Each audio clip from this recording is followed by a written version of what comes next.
Over West Side, everybody know everybody, right? I got nothing but love in my heart for West Side niggas, nothing but love. Live from Detroit, live from Detroit, live from Pink suits with hats to match, big crocodiles and Cadillacs. You looking for the fattest sacks? This is where it's at. Windows tinted, seats fully reclined. Keep your hands on the burner, cause niggas know that it's money on the. Yo, what up, though? It's your man Jay Johnson, aka the tinfoil hat titan, aka the conspiracy realist, aka the technology snob, Steve Jobs Jr. Don't text me with your green bubbles. AKA, I only debate my equals. Everybody else I teach. Also known as Juice, because all the hoes say J.U. Ice. Young Caesar, because you know you can't run without me. Mr. If you don't like me, fight me. I got kicked out of Noah's Ark because they couldn't find another animal just like me. AKA the West Side T'Challa, the new leader of Wakanda. Don't debate me, debate your mama. I am the best there is, the best there was, and the best there ever will be. What up? What up, though? It's your man Dame. 3_313. The West Side Landlord, the Pride of PA. High Chief Dame, don't fuck around. The liquor store legend, the corner store conquistador, your mama's favorite Dame. And the David Ruffin of the Shoptalkpodcast, because you know who the fuck they came to see. Not you, Otis. It's no better than these 4 letters. Thank God for Dame. And if you're speaking on Dame, you better say it nice. And if you don't put the boss in front, then bitch, you're not saying it right. It's the Honorable Judge Boss Dame and this bitch. All rise. I am a motherfucking black belt, and it's time to fight. Let's go. Yo, welcome back. Shop Talk Podcast, episode 452. On you hoes. Yeah, 452 of them things. You ever play a game called 52 Pickup? 52 pickup like a deck of cards. It comes. I know it's a card game, and you put them out face down. Somebody calls some bullshit. If you ain't got it, it's something to that effect. It is not. Okay, maybe I'm thinking a different game. You are 52 Pickup like a deck of cards. This is an amazing bar. It's a scam. You ask a nigga you want to play 52 Pickup, and then he throws all the cards on the ground because it's 52 cards in a deck. No, I ain't never played that game. Yeah. I don't want a nigga to think he can play it with me. That was the shit niggas was doing in 3rd grade, 4th grade. Like, you want to play 52 Pickup? Yeah. Pick up the cards. Like, that was okay. So when there's not no shit like adults is going around doing. I mean, it's a joke. You know what I'm saying? But like, that's when the it's bar. It's a joke to who? Nigga, whoever laughed, nigga, whoever got to pick up the cards, whoever like, oh, nigga, da. But when Bodie put that in the bar, that's what he was talking about, though. Like 52 pickup like a deck of cards. Yeah. Would it be funny if somebody did that shit to you? Yeah, I mean, I'm not gonna pick them up, so they gonna sit there. So, you know what I'm saying? All right. I've done this shit.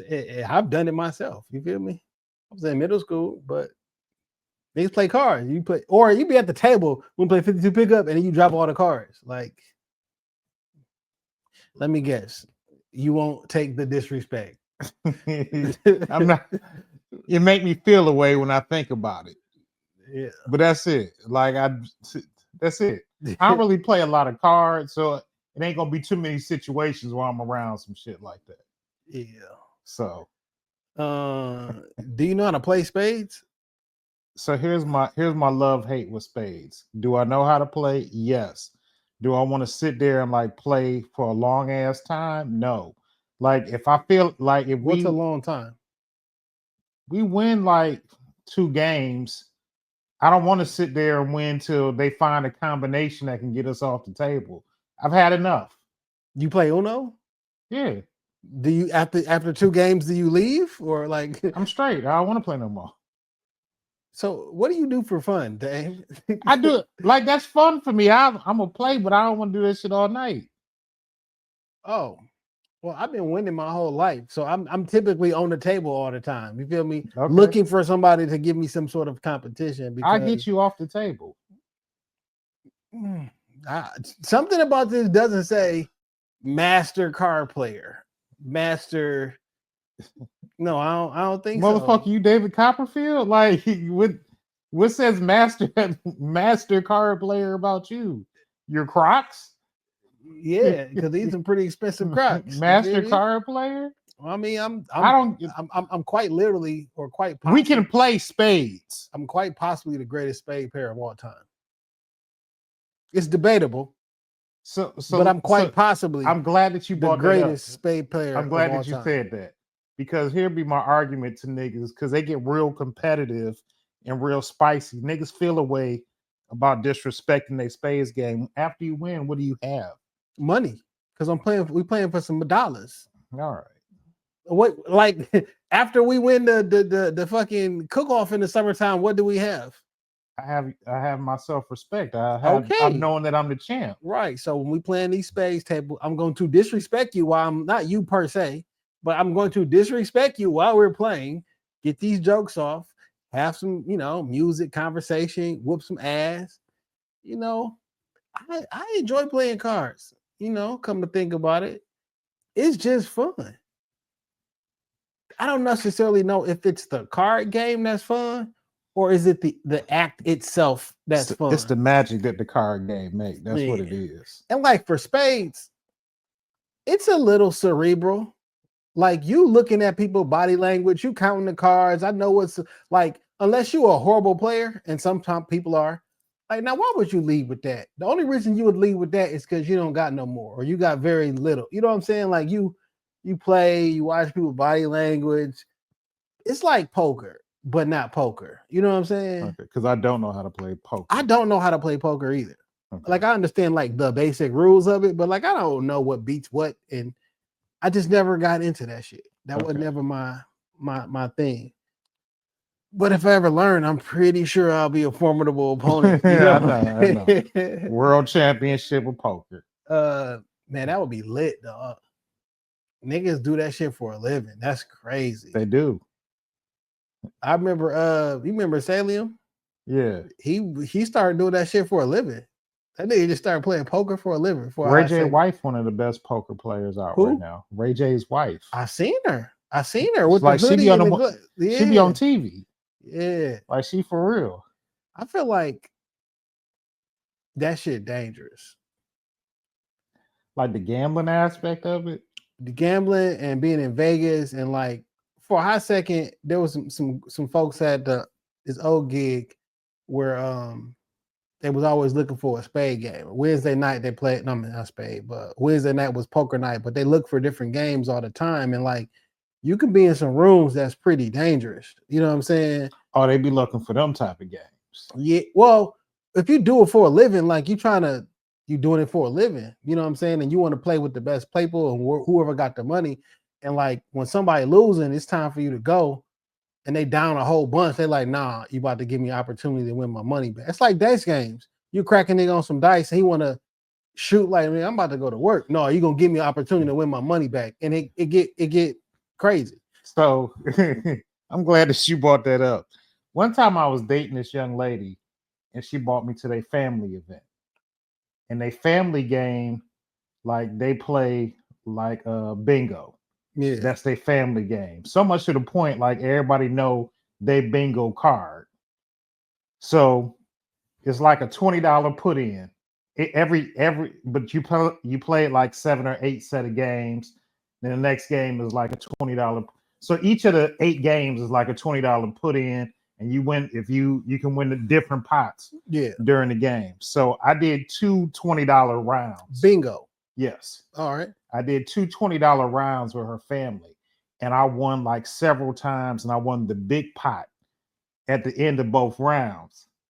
So I'm done. I don't want to gamble no more. They was like, no, you got to keep playing and give people a chance to win their money back. And I was like, I ain't from this family. No, I don't. And I left. I mean, I understand. I mean, the shit didn't work out with me and the young lady, no way. But I ain't part of y'all family. It's my money now. Like in real life, that's not how the world works. You don't always get an opportunity to fix this shit, my nigga. Your money's gone.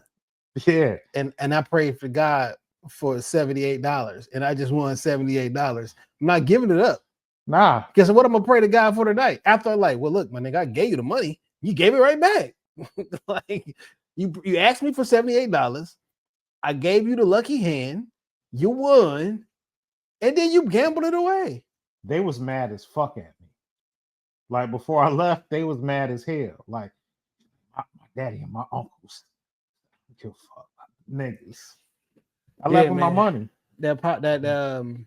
Yeah, man, it can get hairy. Yeah, you know, she told, and this was like a nice little family event. Like they used to do something day after Christmas. I remember all the family get together. I wanted to do a Shop Talk spade tournament. You know what I'm saying? This was years ago, but like we never ended up doing that shit. But I enjoy playing spades. All right. I've been playing spades since when I was in Dixon. Me and my spade partner, Kevin Cole. Shout out to Kev, because we friends on Facebook and shit. That nigga's son looks exactly like the kid I grew up with. That shit crazy. Like his son is at the age where like, fam, you look like your dad. You look like my friend. You know what I'm saying? Like this, because I remember him from elementary and middle school. You know what I'm saying? I feel what you're saying, because I feel what nigga, people see with my own son. They're like, yo, you look like your dad at this age. So yeah. I get it. But we ran 13 Bostons. Like that's my you know what I'm saying?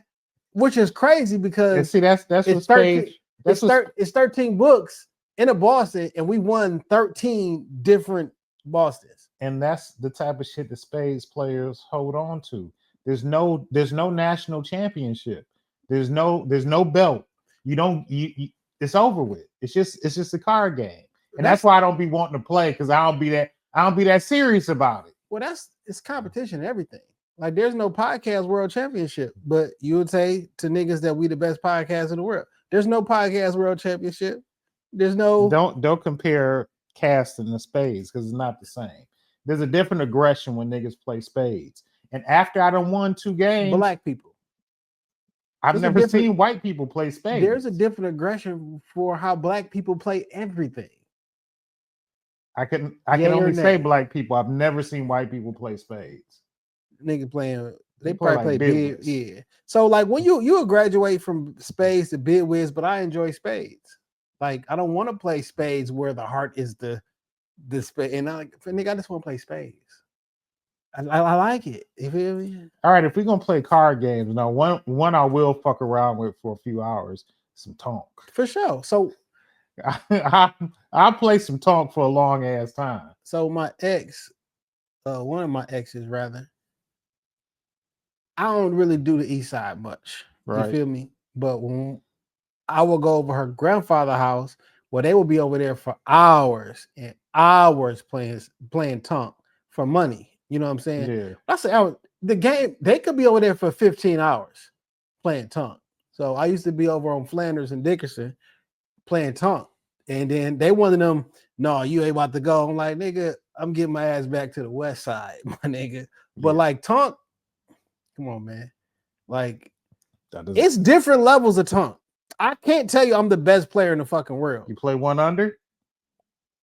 Depends on the house rules. Okay. Me? 1 under, 2 under, all that shit. No 2 under. That's sacrilegious. I'm saying when it's money on the line and that shit can flip from here, like it'd be different. House rules. Nah, I ain't going for no 2 under. House rules. I don't want to go to that house. You know what I'm saying? Depending on how many people playing, it's like when they added the 3-point line, my nigga. When they added the 3-point, niggas was like, get the fuck out of here. It should be some decorum. It shouldn't be no more than 4 niggas playing. For sure. It shouldn't be like no big ass hand of motherfuckers playing Tonk. I will tell you though, and 1 under.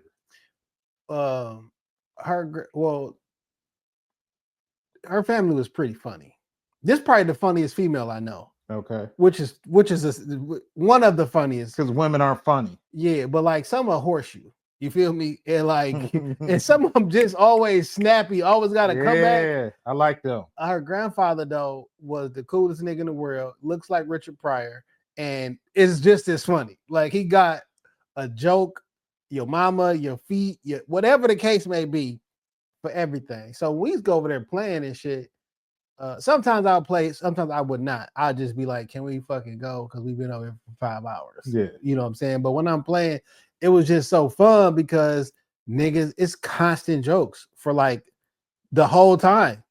That's to distract you.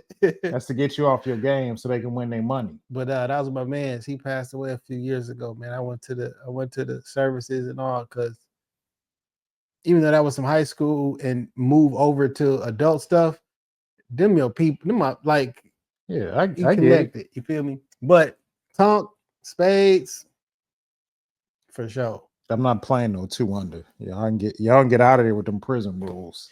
Man, I don't know if I said this before, but like when we were younger, we would go to South Carolina, Yeah. whatever.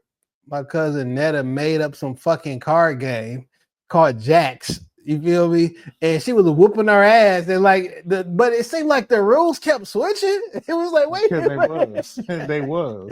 She was making this shit up. That's house rules for real. Man, It's my games, it's my rules. She was making she was whipping our ass until we finally got like, hold the fuck on, dog. We finally, there ain't no fucking game called Jacks. You know what I'm saying? Like, oh man, The winning hand, my hand. Yeah, basically. Like, how you no, you can't do that. Yes, you can, because you all right, nigga. That's some kid shit. For sure. Anywho, dog. How was your week, my brother? My week was really good. And I want to send a special shout out to the homie Raphael Wright, Neighborhood Grocery, newest employee. He just picked up my son. Oh, word? Yeah. Oh, that's cold. And it's like a full circle moment when I think about it, because like we met Pharaoh before it was a brick and mortar building, and watched the whole process. Niggas making it hard for him, not being able to find a spot. Your middle son? Yeah. Oh man, that's so cool, man. And then now, like, one of my kids is gonna be there. Man, that's so cool. And my homeboy has employed my son. Man. I don't even want to say my homeboy, because it's like extended family. My man's has employed my son. Man, that is amazing, dog. That is so cool, man. The power of the podcast. Man, the power of community. Yeah. Because when your oldest daughter was looking at colleges to go to, another friend of the show, family of the show, was like, yo, automatically admitted to this particular college. Yeah. You know, she chose to go somewhere else. Right. But man, that's the power of community, with people who look like you, who will do for you and put you in positions. And man, this is amazing, man. Yeah. So that's dope. That went down, man. So we was just by there yesterday. While I was over on the east side, I ran into Zeke from New Era, Detroit, too. Yeah. So we chopped it up for a quick sec. Man, and that was the day. It was just a good ass day. It was a good week for me, for the most part, with work. I did have to let some niggas go this week at work. That's tough. Right before the holiday. That's really tough. Right before the holiday. Yeah, I think it should be a symposium right before the holiday. This couldn't wait. Unless it's, it should be like certain things. You shouldn't get fired for performance right before Christmas. We can knock that shit out in October, November, or your ass out of here in January. It used to be that in a company I used to work for. It was a firing freeze unless it was like super duper customer impact. Like you can't like rob the bitch or no shit like that. Yeah. But like, come on, man. Like, have a heart, man. Another 2 weeks on the payroll ain't breaking the company. You feel me? But it's tough, man. That's tough. Yeah. That's tough. And I did them both on the same day. Niggas called me the Reaper by the end of the day. Like, is you done? Man, we used to call these two at this gig, Chris and Snoop. And this was around the wire time because people would just be disappearing, and we never seen them. I know who you talking about. Man, it was. I know who you talking about. Chris and Snoop would come around like, damn, like we ain't see them back up or nothing. Like they just gone. Now you know what? I don't like working in the office, but one thing I do miss, like when you see somebody go over a nigga desk with a box, everybody it's like gophers standing up. Everybody want to see who the fuck seat they go. Oh shit, that's a centric seat. Because this is what happens, right? And I've done it myself. You feel me? somebody go to HR and then they buddy supervisor go over there with their box and pack their as soon shit as they up. cut in the corner, somebody going around with the box. And then you keep your head down because people are asking like, so what happened? Packing shit up, minding my business, packing shit up. Man, that's tough. I missed that part about the office. Why you missed that? I don't know. It's just something about the buzz in the air. Yeah. They get walked out. That's crazy. But I feel you. Like there should be a little bit of sympathy, but I had to. It was egregious. They both had to, Shit, it's business. If I don't do it, somebody else, they'll pay somebody else too. I'm not saying don't do it. Either speed it up or delay it. You feel me?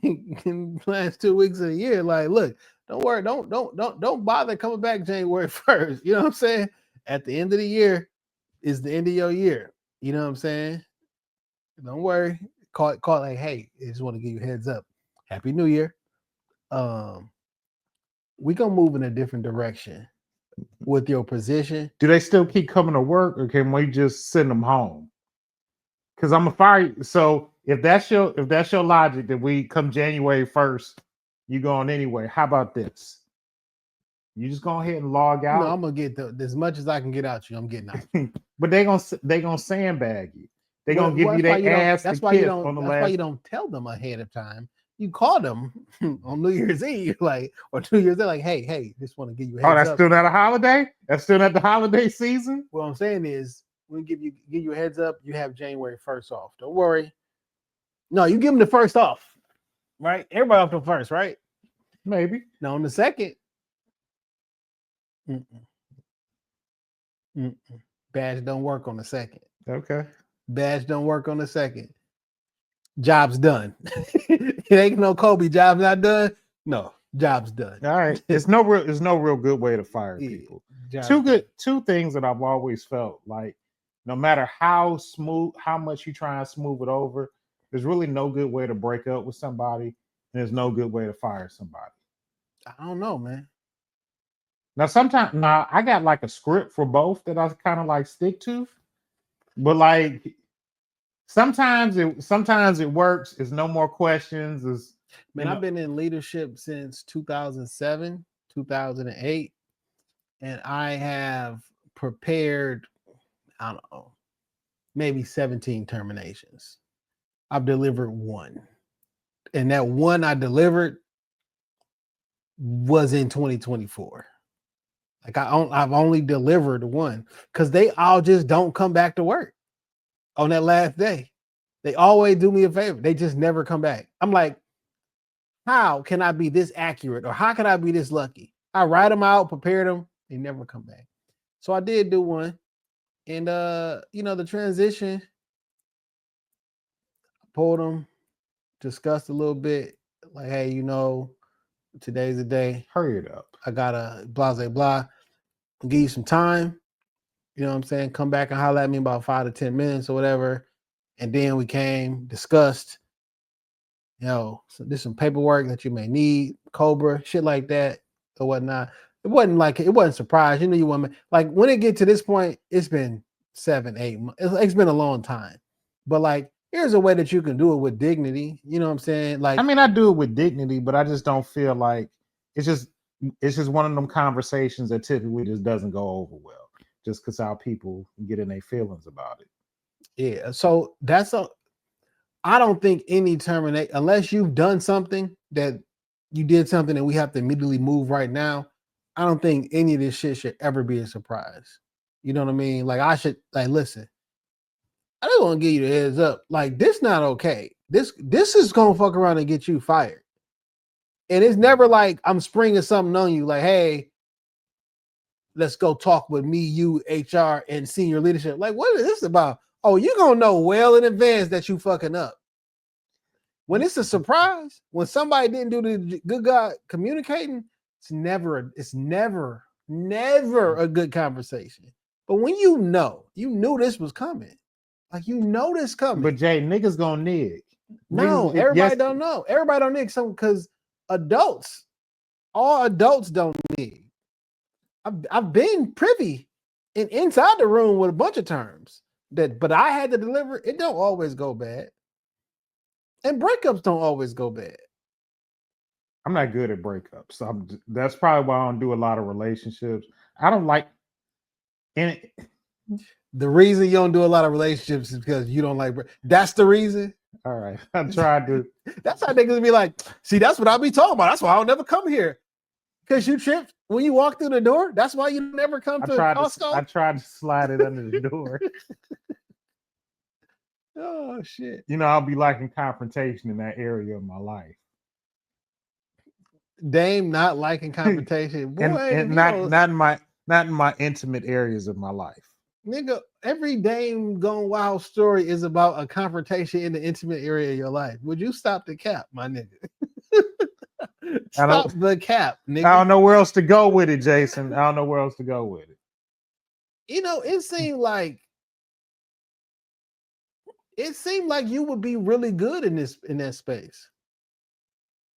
I don't understand why you would have an issue with that space. One, it don't particularly seem like you care what other people think about you, right? It seemed like you would do whatever the fuck. I mean, I pretty much do what I want. Yeah. Also, you work in a profession where you have to deliver tough information all the time, and you do it in a tone, in a professional way. Like, you possess all the skills and the I don't give a fuck and I'll stand on whatever the case may be to be perfect in this situation. But sometimes I just don't want that ain't, you got to find the right mix. You know what I'm saying? Because like you said, when you fire somebody, it should be with a little bit of dignity. But I definitely broke up some shit and ain't been no dignity involved. It's just been. I understand. And what I'm saying is, it seems like you have the unique. Like I should be better at it. Yeah. I'm not. Because you do it at work. You can do it in your personal life for sure. I probably could. You know what? That's probably me just setting limitations on myself, brother. Big facts. I'll be honest, man. The shit I done learned through leadership and through trainings and courses and classes, and I use that shit in my personal life 100% of the time, nigga. So much and so I was they just one girl, she's like, don't use that shit on me. I was like, she knew it. Yeah, she knew it.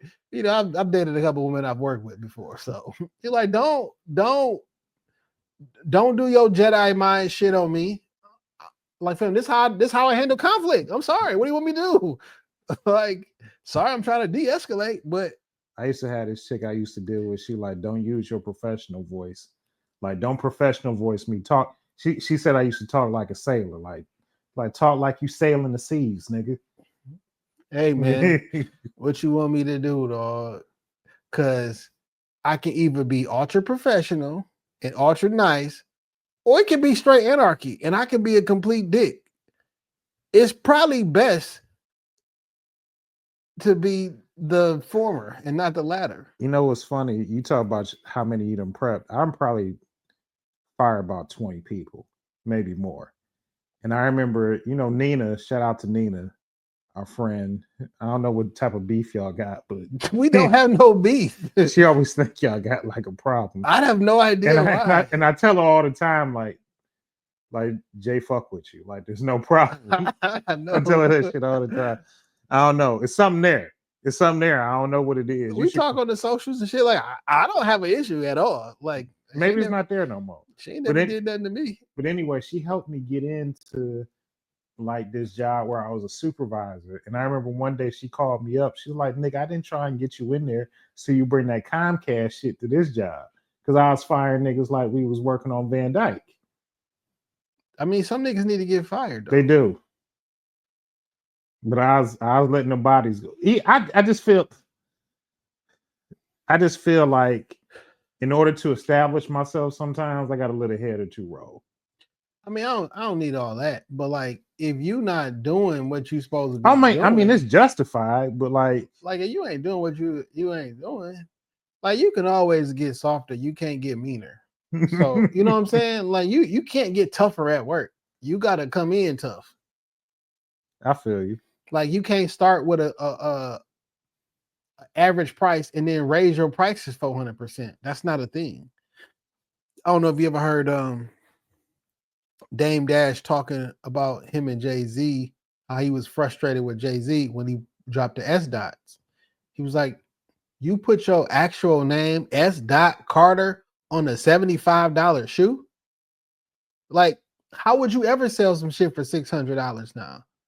First off, you put your name on a knockoff Gucci shoe. Yeah. It's a 100% knockoff Gucci. You put your name on it. You can always start, I got an $800 shoe, and then have like a cheaper line. You can't start with a cheaper line and say, oh, I got an expensive line.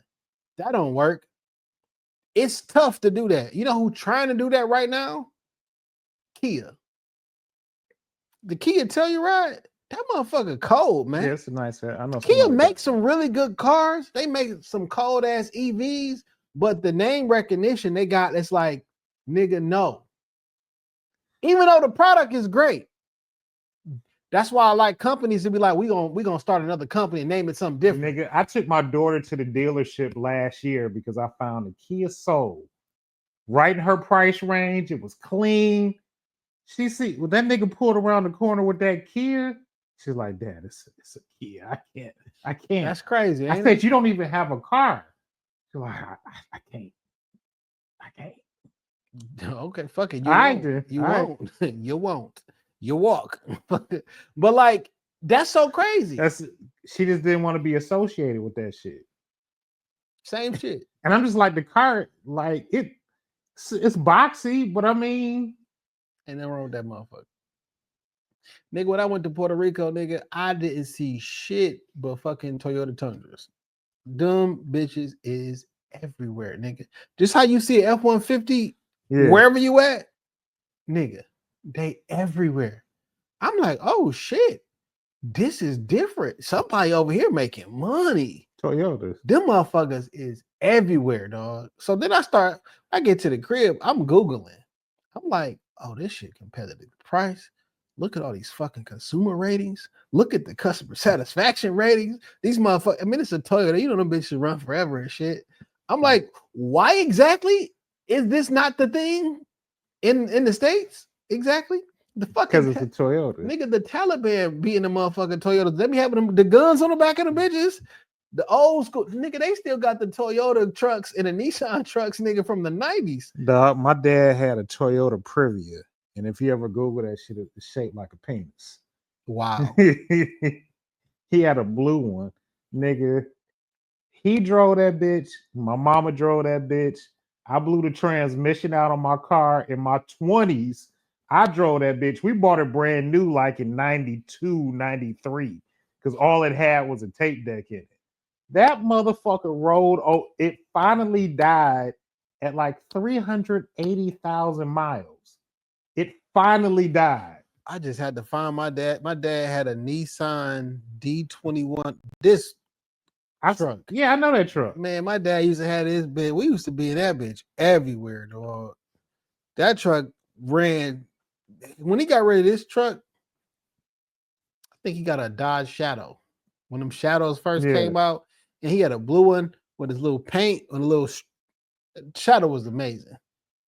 They don't exist no more.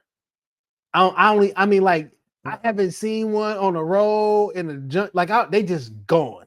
By the way, why would there be one in the junkyard?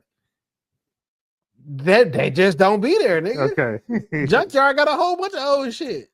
Not no fucking Dodge Shadow. I'm gonna see if I can buy me a Dodge Shadow, nigga. All I ever wanted was a blue Dodge Shadow.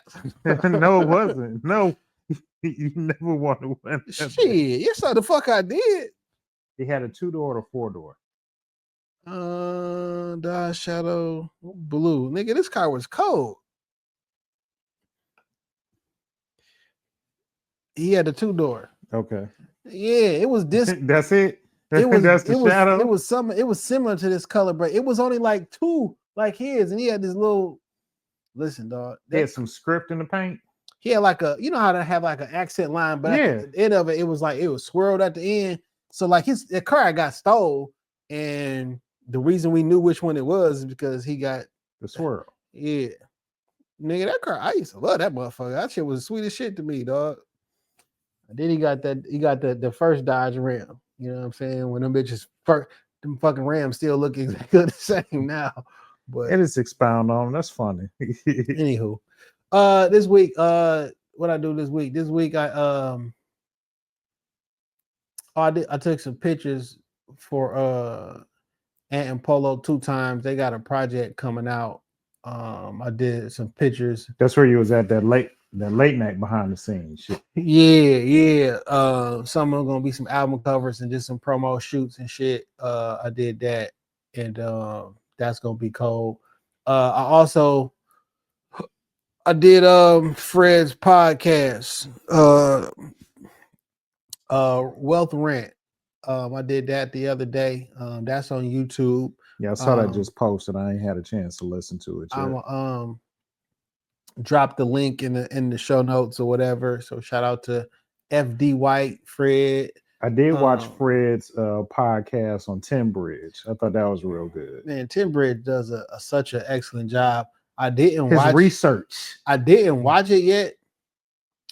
Well, Fred sent it to me before it released, but I didn't watch it yet because I'm gonna do a sit down with Fred. I'm like, I don't want to watch that and be influenced by. I feel you. I don't want, you know what I'm saying? And then if I watch it, it's too good. I'm like, I'm not gonna do it. I'm like, he didn't ask everything I could possibly ask. So I didn't want to do any kind of bias. But I want to sit down with Fred for another conversation piece because I've only did one episode with Pharaoh when the grocery store opened up. So okay. I randomly go up to the grocery store and buy some shit. I'm gonna go up there for show. Now your son up there. When he just went up there and applied, or how did that go about? No, man, dad called in a favor. Remember when we was up there that night when we interviewed Boyd? Yeah. I was talking. I said, man, you got some. Said my son looking for a gig. You got some work around here. He said, not now, but like maybe a little like soon. I need somebody. Yeah. And my son been applying for gigs. Unfortunately, nothing had like really latched on. And so I just put in the call because I mean he just want to make a couple dollars. So I just put it. I threw the line back out there. I was like, man, it been like a couple weeks. I said, my son's still looking for a gig. If you got something around the store. He was like, yeah, just bring him on up here. So it wasn't no formal interview. It was just a real manly sit down and introduction. Man, that's dope. So, I appreciate my guy. Man, before we turned the pod on, we were talking about, well, today's my day. It's Friday the 13th. And you are Jason. I am Jason. I used to, when I was rapping, I used to have a rap that I said every Friday the 13th. Do you remember it? I do. You want to share the gift of hip hop with us? This was very young Jay, okay? Very young and violent Jay. Okay. But it was Friday the 13th style, the first name Jason, because the boy clapped guns like a standing ovation. And when it comes to the guns, say it with some conviction. When it comes to the guns, I heat your face. Matter of fact, I carry more than and one mixtapes. You feel me? And I really still do carry more. I'm sure. I got a little. I've garnered a bunch of firearms over the years. Man, okay. It was a whole thing though, and I couldn't wait to Friday the 13th popped up. Back in school when niggas want to battle and shit. That shit. Oh, nigga just came up with that shit off the top of his head. Yeah, nigga, I did not. Anywho, today the Mega Millions is like $600 and some odd million or whatever. I mean, it's high enough for me to play. You feel me? And the guy at work was like, apparently on Friday the 13th, 4 different people from Michigan have won the Mega Millions. Okay, that's a really random odd statistic, and I'm like, well. I bought some scratch offs today for some work shit, but then I bought it 5 for me. You feel me? And I scratched off and I won $5. I say the luck is with me tonight. God knows I need the money right now. I need the 600 million. Okay. And I would do right by that money. I would not do anything evil with that money.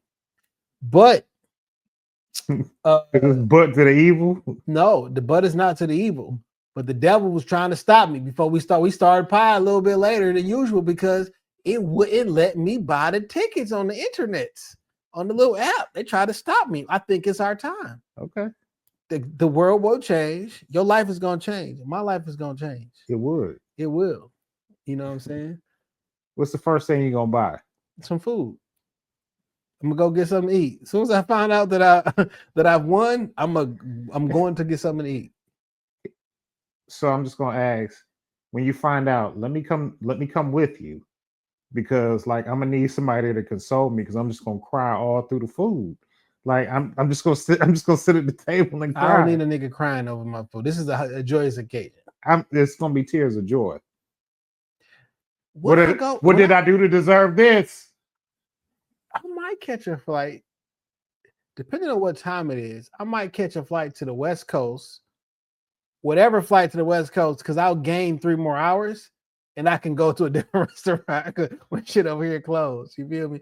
But like that'd be like on my own money, because it don't like work there. You got to go through a process to get the cash. Niggas be like, oh man, in Michigan, you gotta get on TV. TV or not, put my mug on that motherfucker. If I'm earlier this week, somebody was like, would you do a year in jail for $1 million? I'm like, absolutely not.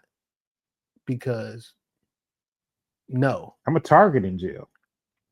But like, would you go to jail if after 1 year you can get $1 million? People like, yeah, man. I'm not giving up my time for some money, right? Also, I've never had $1 million, so I don't know what it's like. I don't want to have to learn jail culture. I don't know if I can make it a year. I'm not doing it. However, if to get this 600 million, all I gotta do is put my face on the internet, nigga, run up on me if you want to. Well, here I am. You'll never see me again. Well, that's gonna be the thing. Like, you're not gonna be like, I'll be on TV this one time, but like, nigga, this bitch, I'm throwing in the ocean. Like you'll never. Every time somebody hit the Mega Millions or the Powerball from Michigan, I couldn't tell you what they look like. I never see it on the internet. I never see it on TV. It never comes across my time. Like I never see it. Sure, I could Google it, but I mean, I don't. What I'm supposed to do with that? Yeah, but I swear, the world will be a better place after I cash out. You're not taking payments every year? No. Okay. Give me all my money. Well, I don't know. Because niggas be like, but after I die, I'm dead. I don't give a fuck what happened after I die. Because at the end of the day, we can act like we do. You don't know. Like, it only satisfies your ego right now in the moment, because after you dead, nigga, this shit is all over. My dad used to, like, I knew when he was getting closer to passing, like, I had a conversation with him about something I was concerned about, like, that I thought would happen when he died, and that's what he was like. It's like, I'll be dead. I don't care. He's like, and like he was talking to me like, I know I'm gonna die soon. I don't care. I don't care. That'd be for you and your sister to figure out. I don't care. Because I don't care though. No, that was what. But what about if it don't exist no more? That was his hard ass line on that shit. He was like, it don't matter. Like, I feel like I'm about to die. It don't matter. And like, he literally like died like 3 days later. He was, I don't care. Was like his stance on it, and that was it. And it was like some important shit. I don't care. I'm definitely not about to worry about it right now. Like, nigga, I'm not adding no worry to me. No, I don't care. But it's gonna be lit. Now you had said something. And you said, what was the question that you had? It was like, do you think Beyonce be washing clothes? And I asked you, did you see Beyonce, one of Jay-Z and Beyonce houses on the internet? So maybe I haven't seen like the whole inside of the house. The $250 million house that they have. One of the $250 million houses they have. We're gonna bring it up. Okay. I don't doubt that it's like nice ass real estate. No. The reason I said that is I don't remember ever seeing a washer machine in that motherfucker. But then also got me to thinking, you think they wearing the same clothes more than once? Like, think about that. When you that rich as that they are, do you think that he's wearing, Jay-Z or Beyonce is wearing the same pair of drawers more than one time? So nigga, it's just or nay? If you won the $600 million tomorrow, would you be wearing the same drawers? Or would you just replace them? I mean, that's wasting a lot of money. Nigga, you said, show me the catalog. I'll show you how daddy bought. Is that true or not? It is me. So I'm figuring I'm still gonna need like a washer and dryer around that bitch. Because I'm still gonna wash some clothes from time to time. What clothes you gonna wash? I don't know. What if I got a blanket or something? I spilled Kool-Aid on it one night. Then you gonna get the other blanket out the closet. Like you gonna have more than one blanket. You're not washing that same blanket. It's not high on the priority. But maybe I like this blanket. You know what I'm saying? Well, I'm with a house that big. There is a cleaning crew. They come in, pick up laundry. So, like, me personally, I hate going in my basement. Don't like it. I wish my dryer and my washer was up here. Okay. Fucking hate going down there. I would wash more clothes if it was upstairs. Sometimes I don't feel like washing and I'll just go buy new. I have a ridiculous amount of underwear and socks. It don't really make sense the amount of underwear and socks that I have and the amount that I've thrown away over the years because I just didn't feel like washing them. And I'm regular. I'm not smart because that's dumb as hell and it's lazy. But if I had 600 million, I don't know that I'm wearing the same underwear. Like, take these, wash them, and bring them back. I just go to Target, my nigga. No, like, you know, it's got to be a hamper with some dirty clothes around the Carter house. Wash them bitches. For the kids, do I think there's a laundry service? I 100% think there's a laundry service for like beddings and bed shit like that. For sure. There's a team of Mexicans that come in or Venezuelans that come in. They do all this shit. And I don't even see them nor hear them. I don't think Beyonce is washing no fucking clothes. My personal opinion. I don't even know that she's ever had to since she was 17 years old. Because kids don't wash clothes. My kids wash their clothes. I don't. Your kids wash clothes? Yes. But they don't got a record contract. And they not in Destiny's Child. They not work like you think that's like so when they was rehearsing all them hours, you think, all right, now go home and wash the clothes. Hell fuck no. Beyonce you don't think Beyonce got no chores? Like currently? I mean, back then she probably I literally have no idea. Jay, I think Beyonce at home separating whites from the brights. No, there is nothing. No, I don't believe so. And I don't think she should. I would never wash another dish in my life after I win this $600 million. The cup will fall on the floor right now. You're dead to me. No, you're not just gonna keep buying just dishes after dish, just sets of dishes a week, my nigga. I bet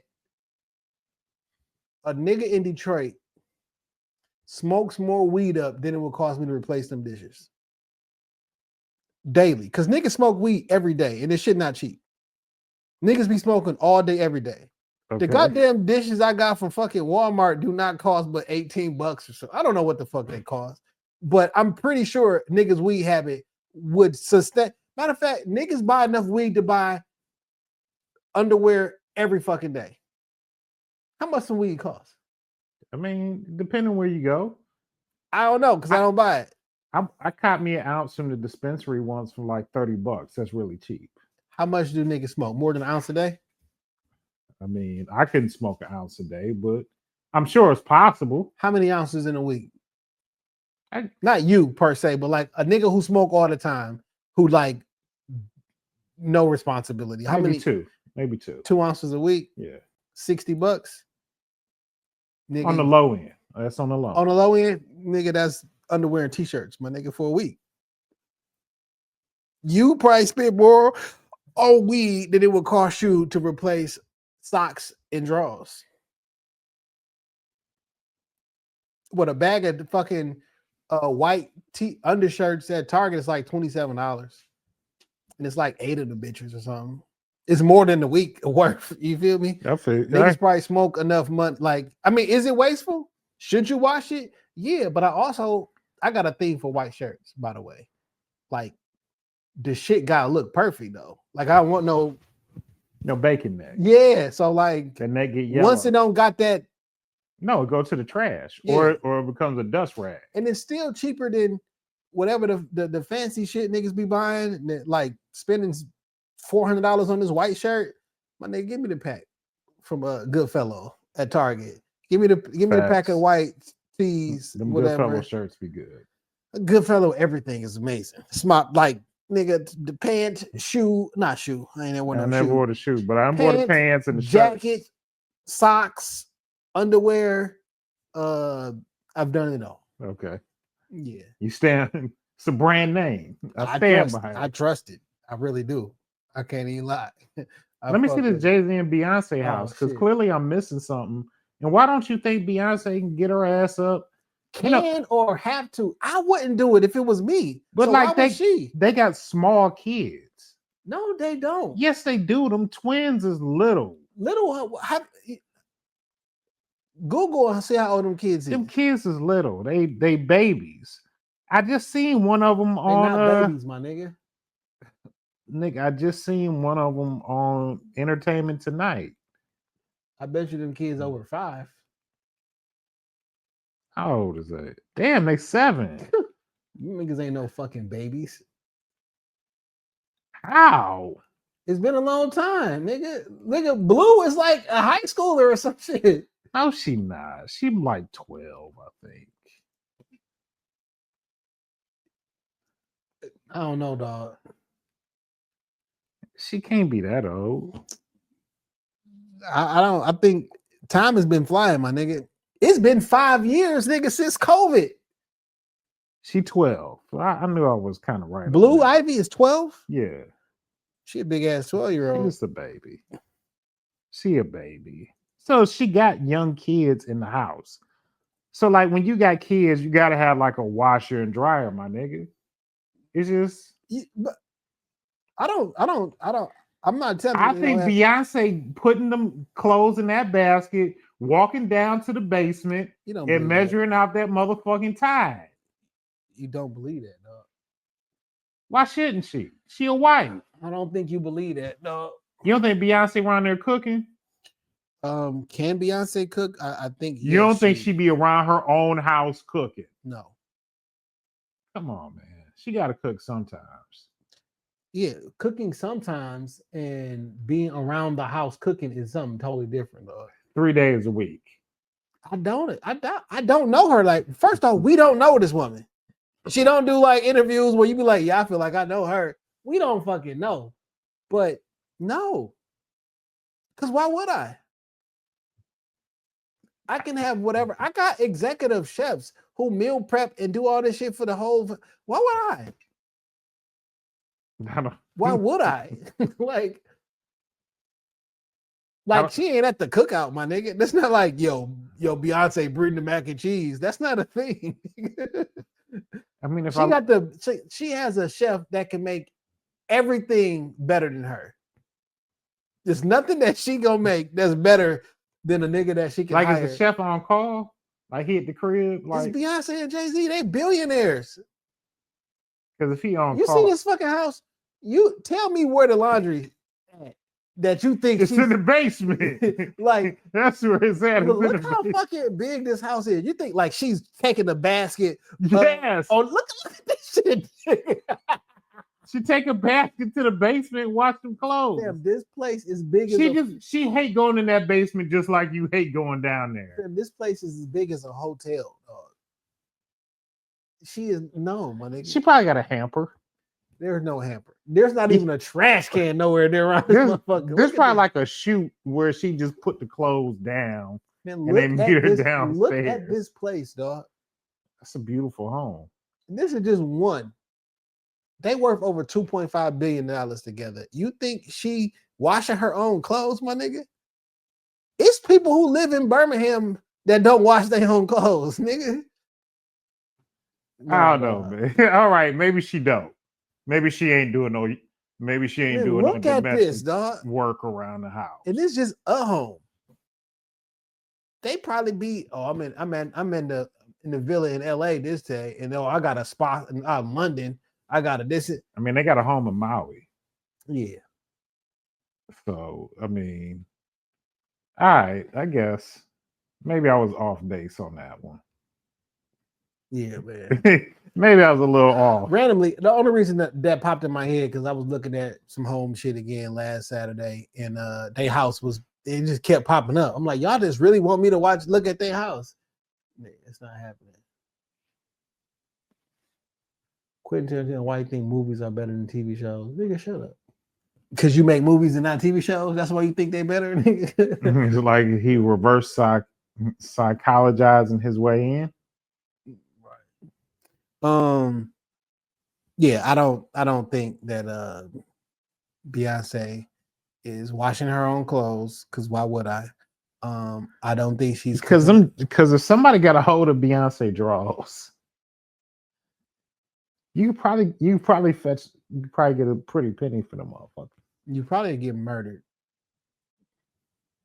I'm just saying, if you were able to procure, and like, you see how big that location is. Like the cleaning staff probably lives on site. You know what I'm saying? They live on site. The reason I don't think that Beyonce, and I want to stress this again, I have no idea. Okay, I'm literally talking on my ass right now. Okay, but I don't think she at home cooking because them not regular kitchens. You just don't got grab me to Old Bay. Like there's not a little tiny ass cabinet. Yeah, like but she making grits in the morning sometimes. Beyonce? Yeah. Fuck no. Fuck no. Grits and a little Polish sausage. Scramble them eggs. Nah, I don't like my eggs scrambled hard. Scramble them light. Scrambled soft with cheese. Yeah. Beyonce. No. I'll probably think less of her if she was. You make your own fucking eggs, nigga.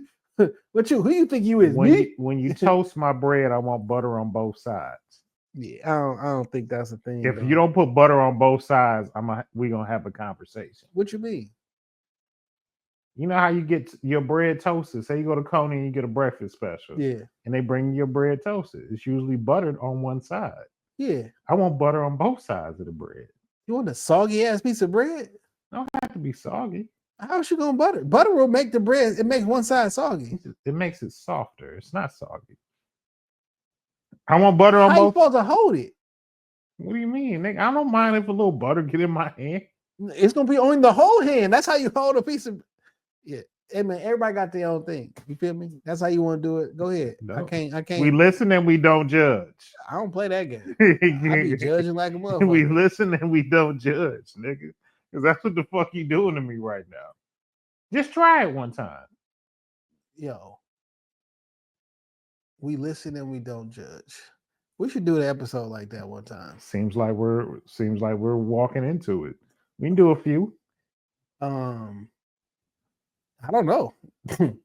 Well, because we basically have done it. When I talked about playing spades, you was judging me. Because I don't want to play all night. And I don't give a fuck about the world championship of spades that ain't nobody fucking winning when they done. Fuck your spades game. I played 2 games. We won 2. I'm done. Find another partner. Well, go home then. We listen and we don't judge. What I'm just saying is, we listen and we don't judge. If that's the case, like, oh, you play 2 hands, well, go home, nigga. The party over. You had a drink. You talked to 2 friends. Go home, nigga. You're not about to be the world championship of friends, like, nigga. Like, that's the whole point of like. I want to get a plate, smoke some weed, talk. You took your 2 puffs, nigga. Go home. Now I want to get high in your house. Well, okay, you was there. You took 2 puffs of weed in my house. Now it's time for you to go home. You're not about to get the world puffing championship. Oh, you mad because I don't want to keep playing that weak ass card game? No, what I'm saying is, you mad? I'm just saying that you don't make you weird. Arguments. You weird. I hate that fucking word. Hoes just be weird. No, bitch, I'm normal. What's weird is that every time I get arrested, there's 5 cops here. Bitch, stop getting arrested. That's weird. Stop getting arrested. You see that video or mini movie for Snoop and Dre? Nah, I just wanted to listen to the album first. Yeah, it's a 12-minute thing. Is it good?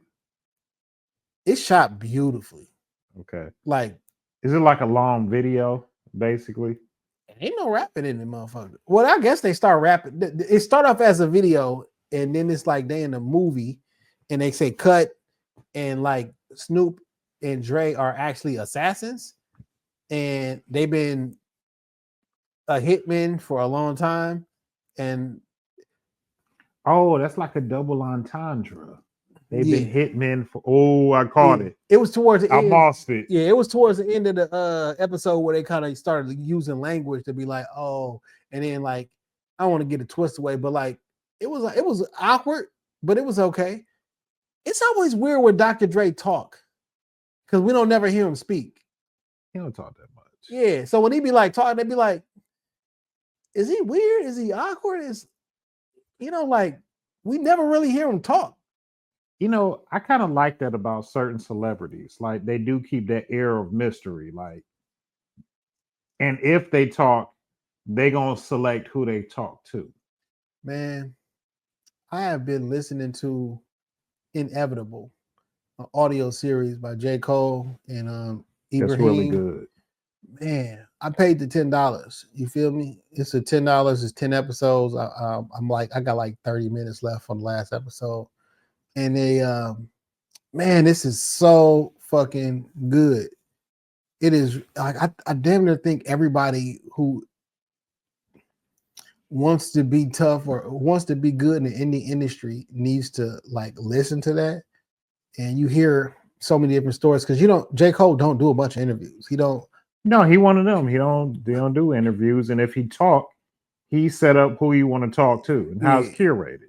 And like this, he's man, it's really fucking good. I mean, from like prior to him getting on, to him getting on and stuff going on with the first album, with the second album, all the way up to the creation of 2014 Forest Hill Drive, which is 10 years old now. Man, it is like when I say excellent, it's really excellent. It was some songs I never even heard of. They were playing. He broke down crying on this one song called "Let Me Holla at You." Like the first song, it's on the internet and shit now. It's for like 11 years ago. Who knew? I never heard the song before. But the first verse, he was, I don't know, maybe a girl he used to kick it with and shit.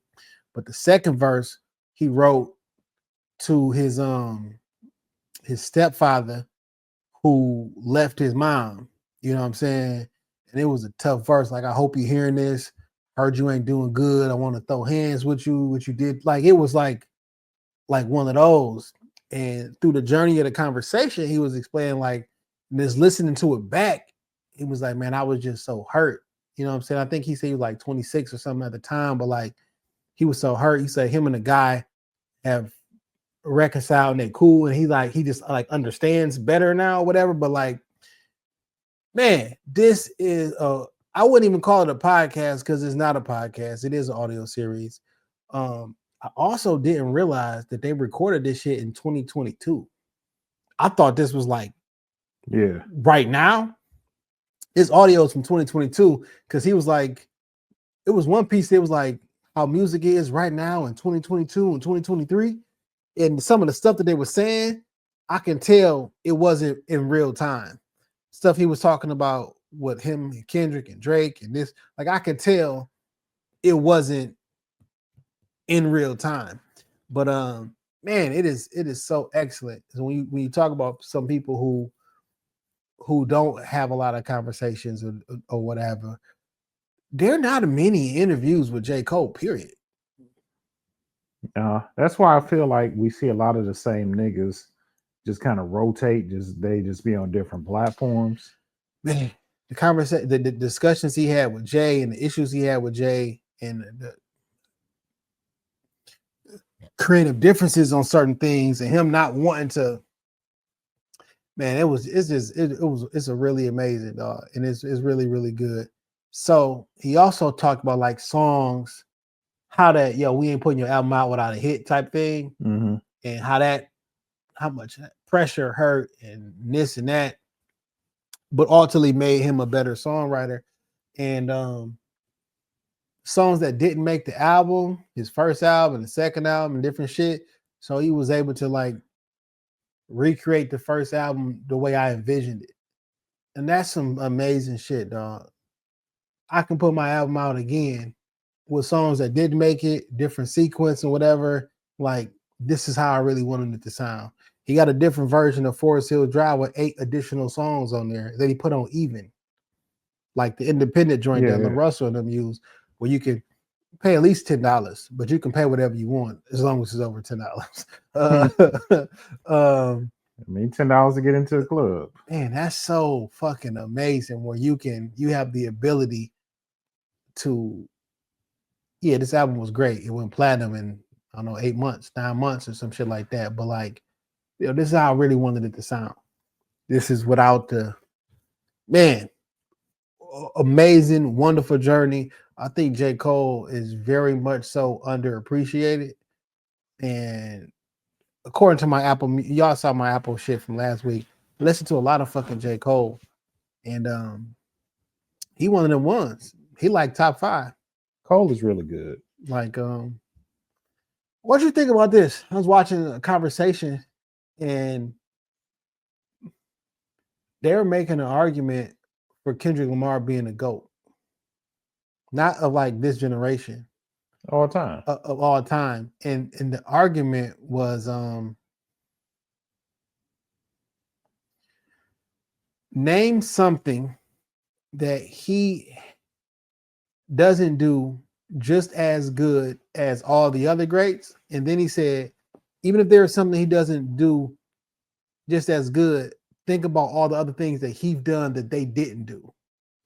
It was like what, and then one made a really good point, was like, people in every era, you have people in every era, like the old school niggas were like, I think J. Cole top 5. Niggas in his era can put J. Cole in top 5.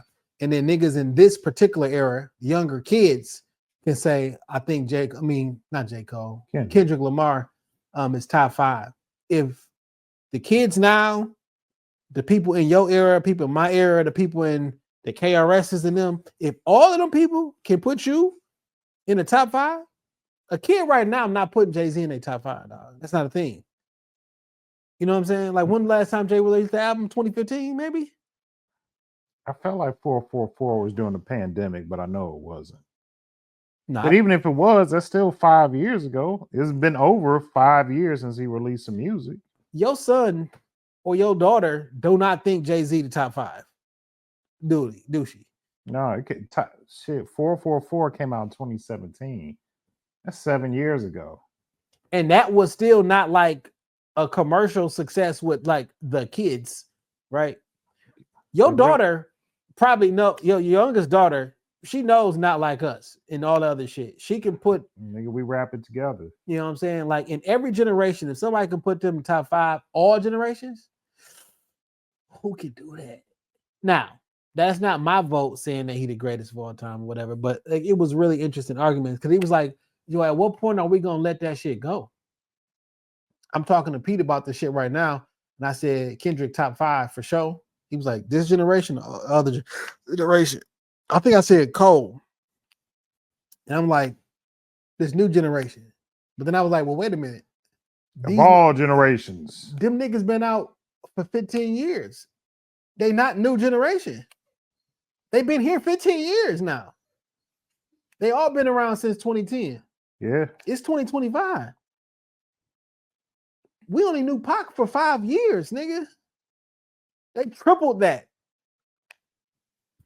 I got hits. I got cultural impact. I got Grammys. I got whatever you want to like argue. Like, we got it all. Oh shit, I forgot, man. I got you these AirPods, dog. Thank you. Yeah. Like this for real? Yeah. These new? They like 2 days used. Okay. I'm not knocking it. Matter of fact, they might be like 2 hours used. Why'd you choose to give me AirPods? Because you don't have none, nigga. Oh. Well, thank you. You bought me a cake for my birthday. You bought me AirPods, but you won't let me sleep here. Can I have sex here? I procured I procured you AirPods. Okay, well, I appreciate it. Yeah. And I'm gonna go home and charge these bitches tonight. they already charged up. Man, Open it up next to your phone. They'll connect right now. what? They connect like automatically, don't they? I ain't got to do like a whole bunch of 1, 2, 1, 2. No, when you like close the lid and close them, like they'll pop up. Open the lid. I just saw them blink, so I know they gotta. It should be like a graphic that pop up. You know what I'm saying? It just did connect. Yeah. But yeah, I forgot. What? Them bitches they've been over there for the last couple weeks, 3-4 weeks and shit, man. I just keep forgetting to give you the bitches and shit. Yeah, so next time we do the pods and all that shit, we do virtual or what you call it. You can use them joints for your headphones so you can hear what's going on, and you can still use the mic. You know what I'm saying? This is so nice of you, Jason. Thank you. I also So that means you're not getting me nothing else for Christmas. no, Okay. I'm not getting nobody nothing for Christmas. Can we say this was a Christmas gift? Sure. Feliz Navidad. This is so nice of you. And Yeah. Jesus wept. Jesus wept. Damn, what was I saying? I'm talking You about want a hug? that pot. I'm okay. I make sure my tip don't touch your tip. Nah, I think you may be a homosexual. You might have to leave my residence. Yeah, but it was that pod, that audio series. It's amazing. I think Kendrick Lamar is one of the GOATs. He's probably top 5. In my personal list is No Order. It's Pac. It's Nas. Kendrick. They're my 3 favorites. It looked like your fingers was hurting when you was counting that shit out, nigga. Pac, Nas, Kendrick. I always want to throw Big in there because I'm just such a big fan of Big. But if I'm being honest, I really like the one album. Not that I like the one album, but like I don't even think it's fair to everybody else for him to continue to be in the argument. But it is. It's not fair to him that he died. Why don't you think it's fair for Big to continue to be in the argument? Because I just have produced way more stuff than you that is better and more. I'm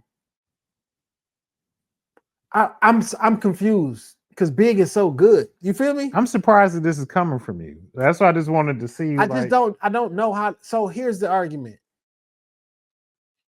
How I say it's disrespectful for Andre 3000 to be in some of these conversations because he don't have a body of work with himself as a solo artist. It's like when you only got 2 albums of content, how do I put you up against niggas with 5 and 6 and 7 albums worth of shit when you didn't even have an opportunity to fall off? You know what I'm saying? Like, I'm not saying you don't qualify. Is I don't know how to quantify. Or maybe my album is so good that it's set at the top for 30 years because it was that incredible. Okay. I think that what Kendrick Lamar has done this year is better than what Biggie did. Ever. And the reason I say that is what Kendrick Lamar is doing in his 13th year as being an established artist, he is hotter right now than he's ever been in his career. 13 years in. A lot of niggas start off white hot when they first come in. Okay. But for you to reach your peak, first for you never to not be hot, but you reach your entire your peak 13 years after your debut album comes out. No one who's done that. All right. You know what I'm saying? Pac got better. Pac got better every album. You feel me? But we can argue that like Big would have been what? Untouchable. And we don't know. Which is why it's in an intangible joint. But Big started off hot. You start off white hot at the very beginning. Arguably, so did Kendrick. But I went to a different stratosphere. Well, I've never seen nobody 13 years into their career be super duper big and still putting out good classic content. Nah, you're right. You know what I'm saying? Like, I've never seen that shit before. Everybody start off really, really hot. Oh, you got that classic first album, this and this, but like, Good Kid, Mad City came out in 2012. I can tell you, I can say 2010 in real life. It's been 15 years, and I'm at my peak, or what we think is the peak. Yeah. That's crazy, dog. That's insane, actually. What if Kendrick stopped after Good Kid, Mad City? How would you compare him and Big if I stopped after Good Kid, Mad City or The Pimp a Butterfly? Them my two pieces of work. I will go Kendrick over Big in that regard, because I think Life After Death and Ready to Die on one side, and To Pimp a Butterfly and Good Kid, Mad City on the other side, I'm picking Kendrick. Not because I think his flow is better than Biggie, because it's not. It's just better bodies of work. Yeah. So I can understand your thought process behind it. For me, Kendrick is only 37. So maybe this is still not even his peak. You know, he could probably competently rap another 10, 15 years if he wanted. Or maybe his raps morph into something different. But he could make music. And this may not be like the best that we've seen of him yet. That's great. I just knew I was getting a project today, dog. Yeah, I would have put money on it.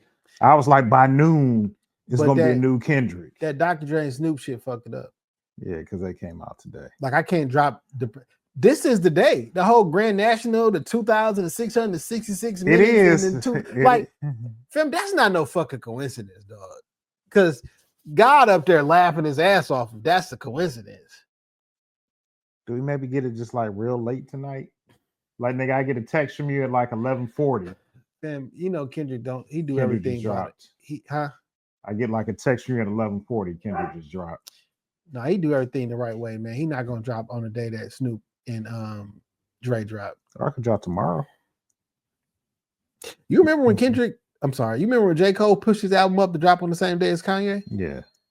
And also Kanye, second week and overall. I mean, crazy, ain't it? Shit happens. These new niggas don't follow old rules. They just do what they want to. Like I look back on that, like that little parody I sent you. He was like, "You can drop the album right now." It's like it's 9 o'clock. Nobody drops at 9 o'clock. I do. Kendrick.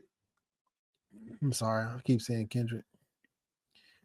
J. Cole dropped 2014 Forest Hill Drive out of the blue. The only other person who had did that before was Beyonce.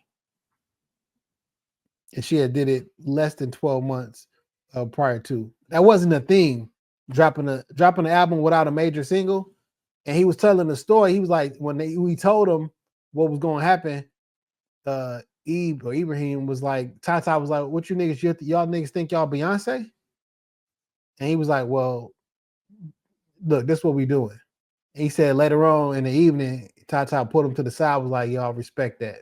That's how we were moving with Jay. Like, because he said the tone was different initially. Like, what you niggas think you Beyonce? Because that was the first time that ever happened. And she dropped a video for every song. So it was like a thing. He was like, she broke the internet. Yeah. Like niggas was talking about Beyonce broke the internet. Yeah. And that never happened. Now, then Cole was like, we drop it this year, because the whole idea how he came up with 2014 Forest Hill Drive, which was his actual address in the house that he lived in, that his mom got foreclosed on, or whole 9 yards. And it was at the end of 2013, December or something, going into the year. And somehow that popped in his head like, oh shit, I got the name of my album, 2014 Forest Hill Drive. Didn't have a song in the stash or nothing, and built that whole album around it. And like, as it was getting later into the year, he was like, I'm gonna push it back. Like, nigga, you can't push back 2014 Forest Hill Drive and drop it in 2015. That's not everything just aligned perfectly. Yeah. So when I told you, like, well, we dropping it and that's it. And then that Mike Brown shit happened. And you seen the performance he did on David Letterman? Yeah. I watched that shit today. Still get goosebumps. You know what I'm saying? Like that was like a couple days before the album dropped. Like that was the promo, and that song not even on the fucking album, by the way. Like I went on. People do that a lot though. Like he's like when he made that song, like I needed to get that out. You know what I'm saying? I felt it was bigger than. Y'all gotta listen to the audio shit. You feel me? It's amazing. I don't want to tell his story better. I can't tell his story better than he can. But man, I was waiting. I hope Kendrick was gonna drop something. I've been looking at the videos from the Compton Christmas show he do. Maybe it'll be like late tonight. Tomorrow is the Compton Christmas parade. You know what I'm saying? It's gonna be this weekend, Jay. It's still gonna be this weekend. I have not listened to Snoop and Dre. And I have no inclination to try to listen to. I've listened to some of it. Two niggas who don't write their raps, or I don't want to hear it. Snoop writers raps. Don't do that to Snoop Dogg. Nigga, DLC wrote the Doggy Style. Okay, but he didn't write Missionary. It's cool. Crooked I done wrote look at his writing credits. Other niggas write for him. Jay-Z wrote for the nigga. Wrote for him. And Dre. Let's just let him. I don't want to do that right now. I just don't. Let's just let this album cook a little bit. Have you listened to any of the album? I have not. I'm gonna give it a spin, but like I'm not. It's not on my radar. Fat Joseph also dropped today. I don't want to hear shit Fat Joe got to say. That nigga can go the fuck back where he was at. Deport him? Is that what you're saying, Jason? Wherever the fuck that nigga been at on this talk show and this shit. I'm done with. I don't like the energy he had towards Kendrick. I pick sides. I'm not with Fat Joe. Get your leg fixed, because that shit look like you walking backwards. You see that nigga legs? Have you seen that nigga walk? Yes. He used to be a really large man. Now he's not. Man, you need some support braces for that shit. I ain't like that shit. I ain't like that shit. You know some other shit that popped off since the last time we sat down. Jay-Z has been named in a lawsuit for these sexual allegations against a minor. Yeah.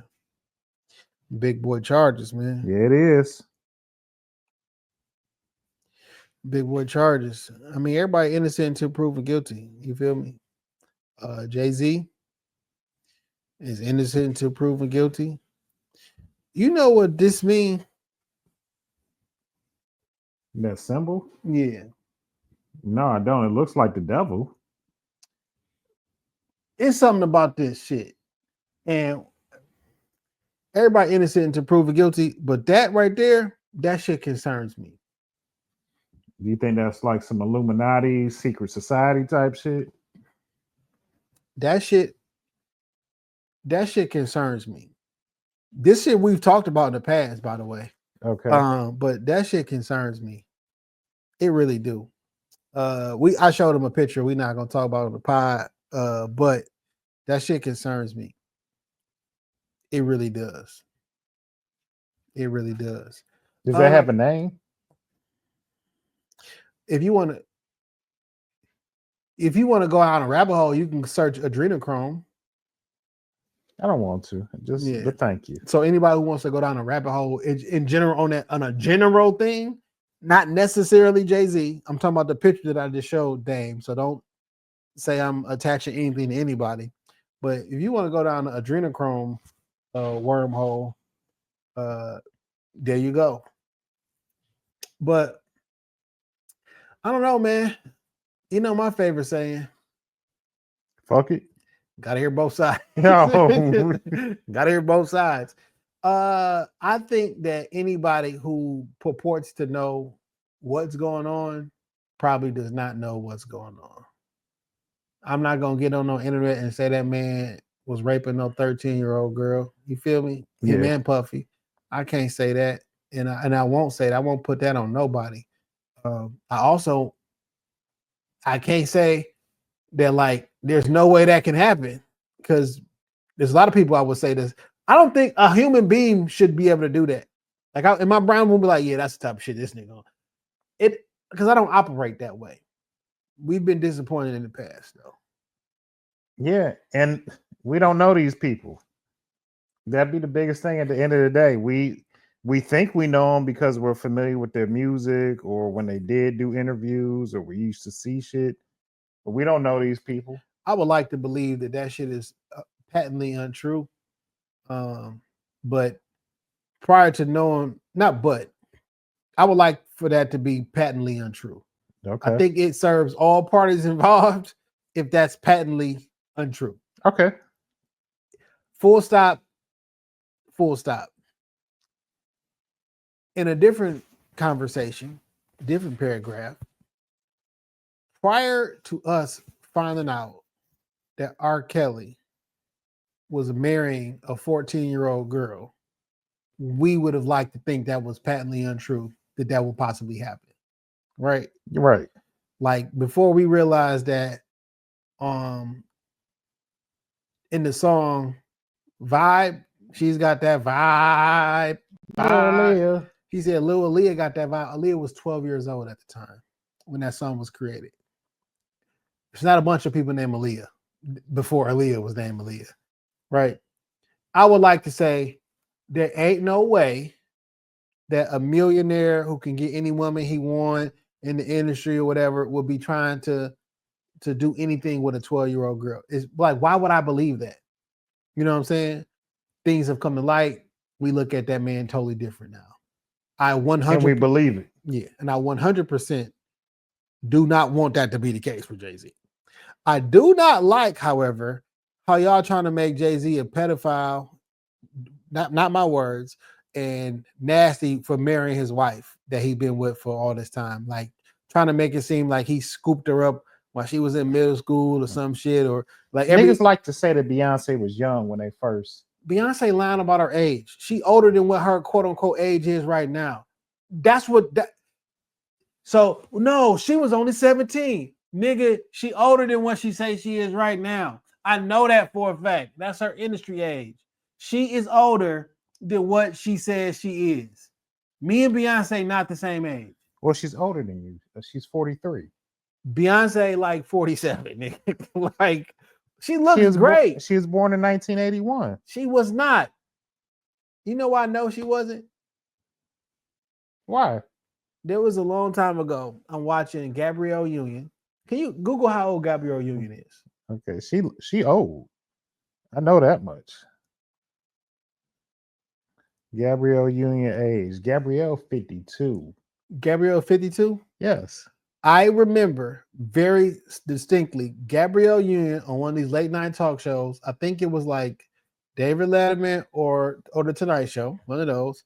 And she was like, she used to go to high school with Beyonce. No, dog, no, she didn't.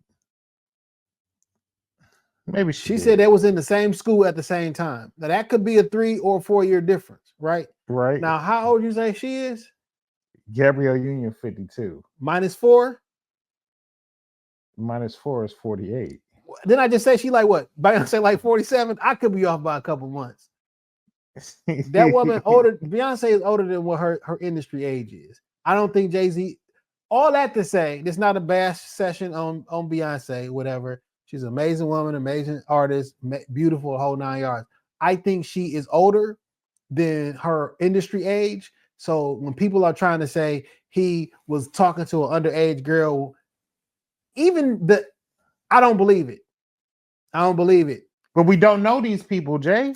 I don't know these people. We don't know these people. But I do know people that you went to high school with. And there's no way that you and Gabrielle Union was in the same high school if she's 54 years or 52 years old.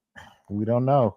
Maybe she could have been misspoken. Maybe there was a girl there that looked like Beyonce. You know what I'm saying? Let me see if I can. Maybe there was a girl there that looked like Beyonce, but it really wasn't. They were talking about Beyonce though. Gabrielle Union went to school.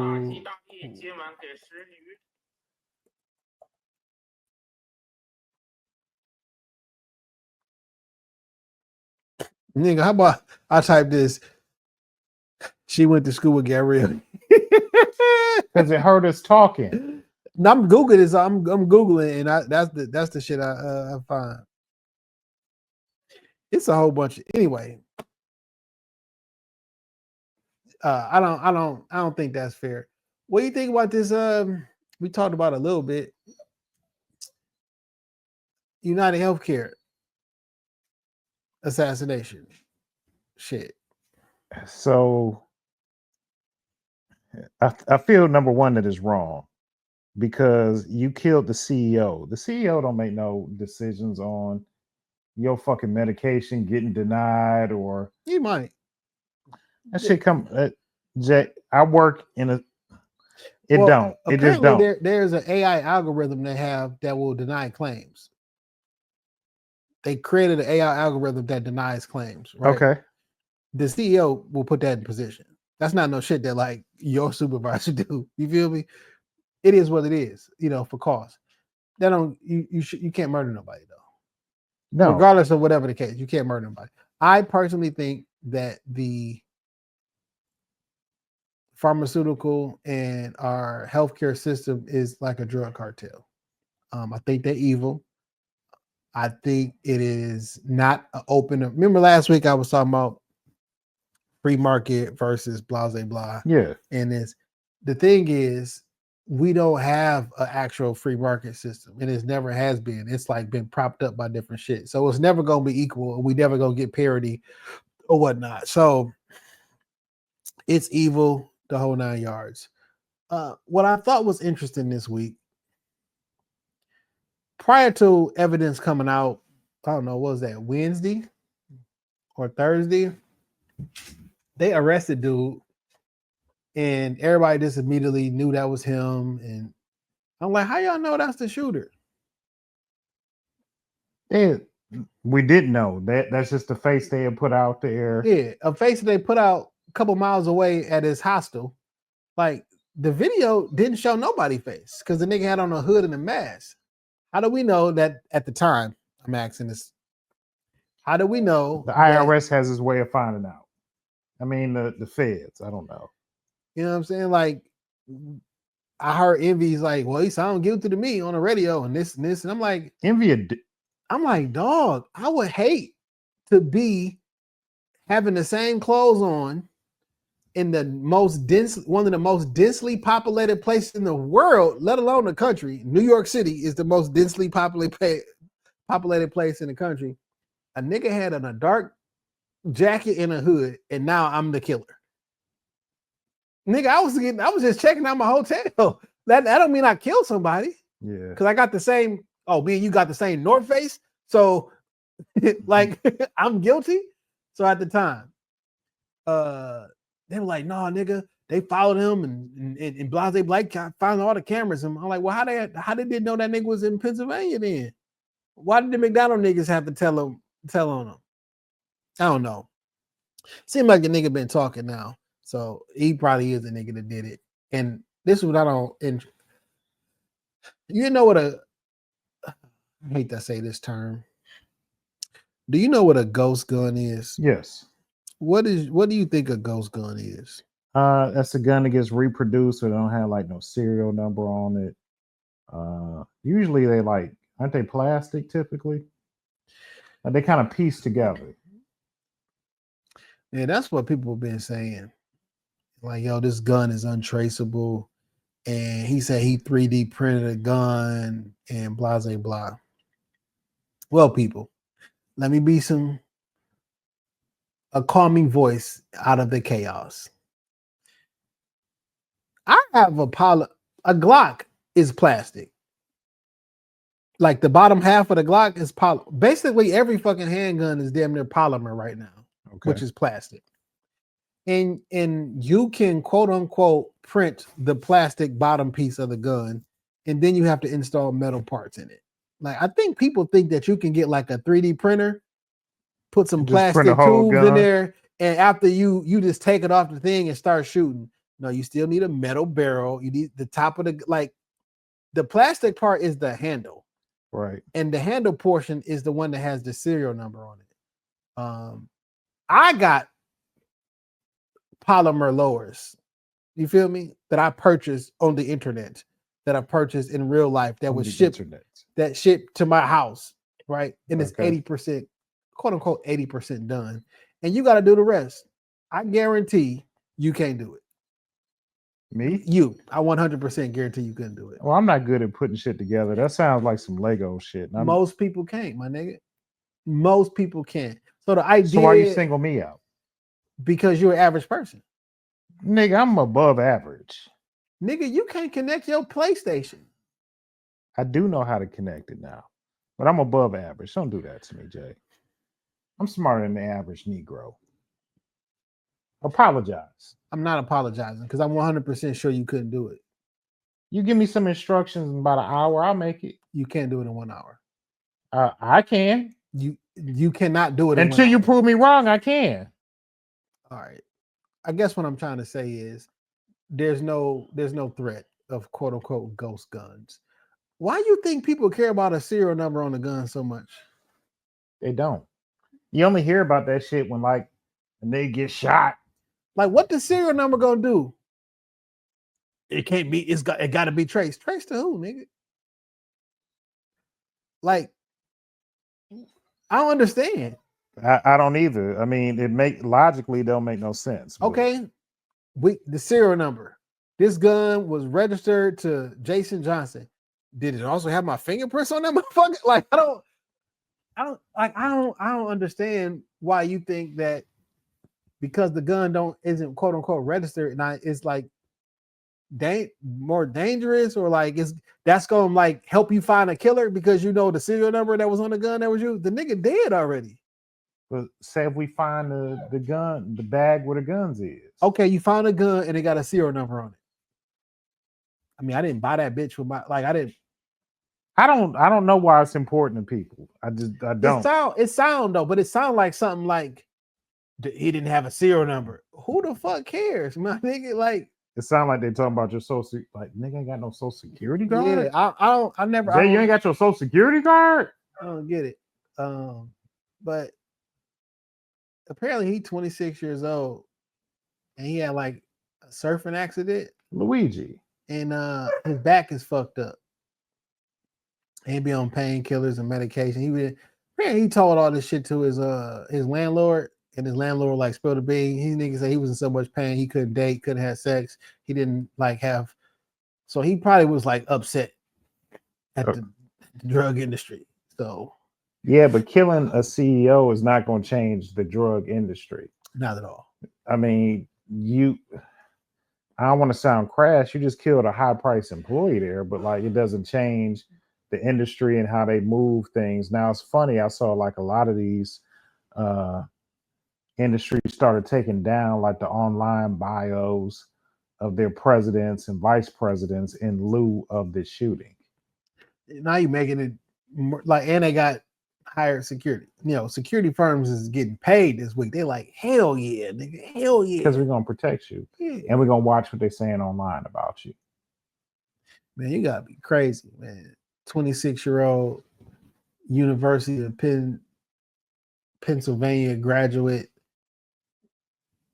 trying to act like you doing this shit for the people or some shit. Like, nigga, you gonna get your bitch ass the fuck out of here. Y'all trying to rally around this weak ass nigga. I bet you Italians everywhere was like, oh, fuck. Fucking Italian doing a hit in New York City. Fucking stereotypes and shit. Is that your Italian voice? No, but I wasn't even attempting to be Italian. Oh, okay. I thought that might have been your Italian voice. No, why would I mock their voice? I'm not a racist. Maybe a little inflection on your tone. Maybe. I was just being an older person. Okay. No, I wasn't trying to do it. You're not. You're right. You're not racist. You might be a bigot, though. What's the difference? You know the difference. I really don't. Why don't you go ahead and enlighten me? Hey Siri, a bigot. What's the difference between a bigot and a racist?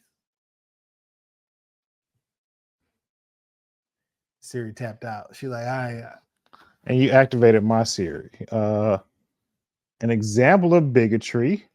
A contemporary uses you hear people accusing racist, homophobic, transphobic, sexist, or misogynistic people as being bigoted, and all of those would apply.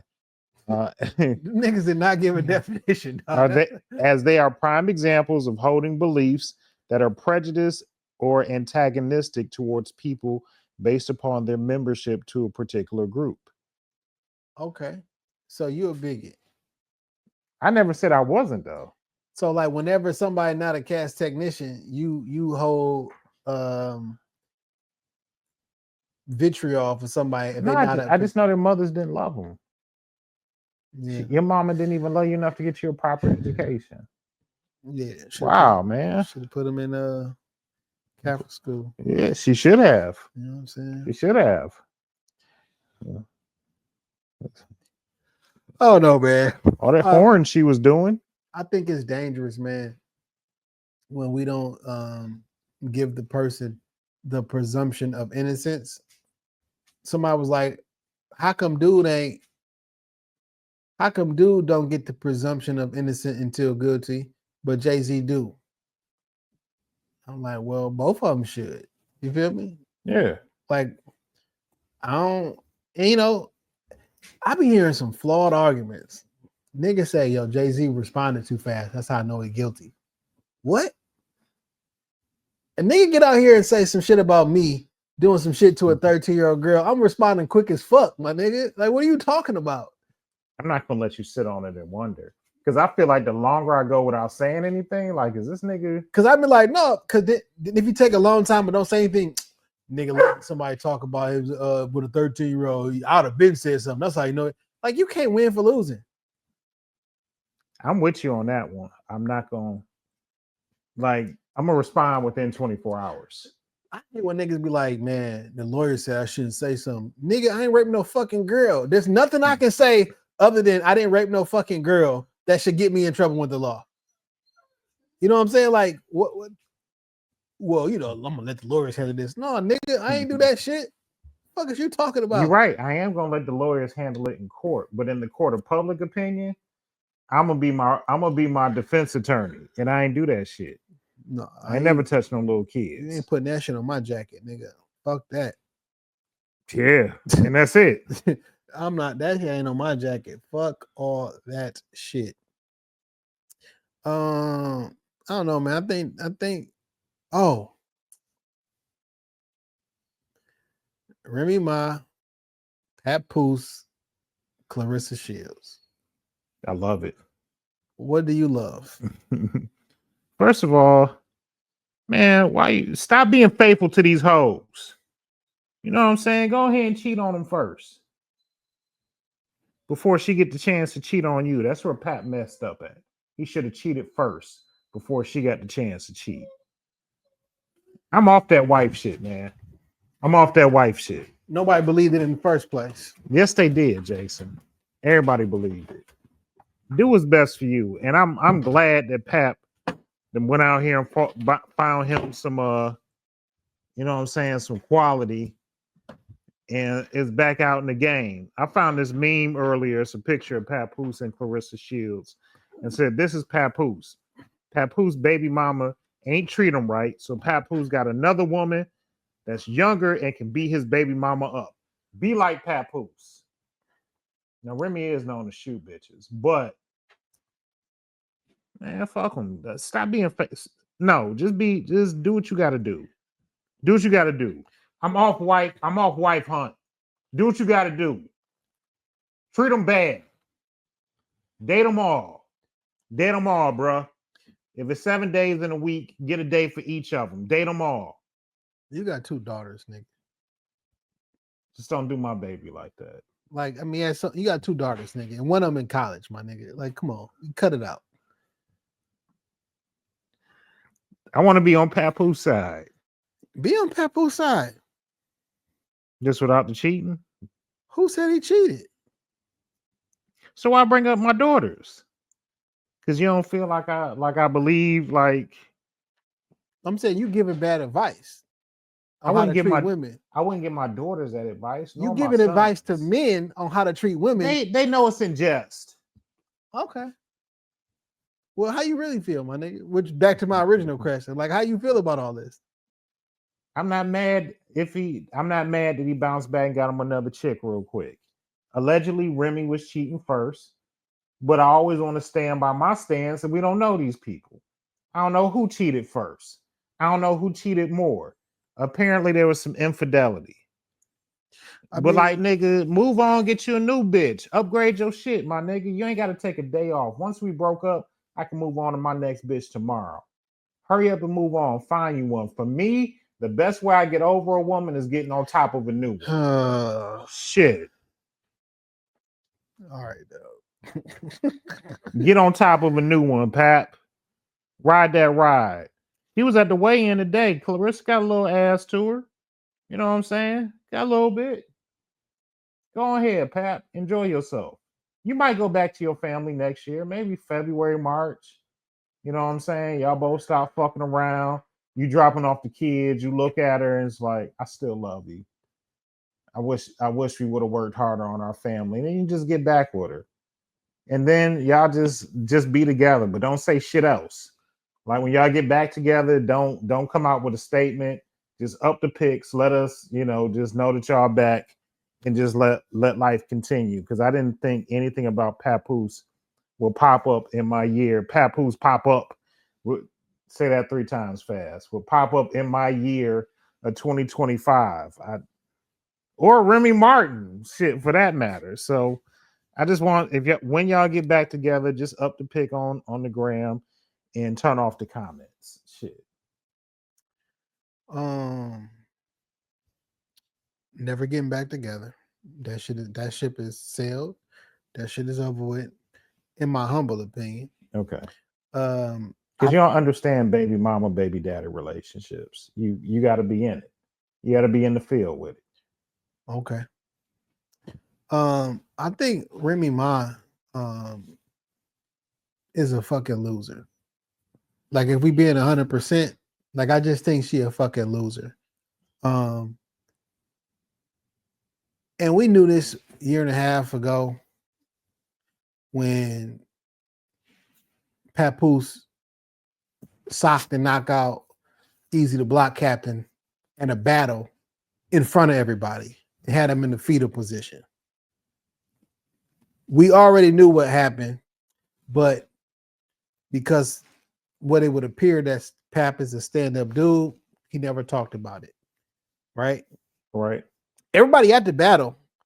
I follow all the battle rap pages, 15 Minutes of Fame. They confirmed that it happened. Everybody was there, seeing what happened, did interviews afterwards and shit, said, I seen the nigga on the ground. He got socked, he got dropped. Boom.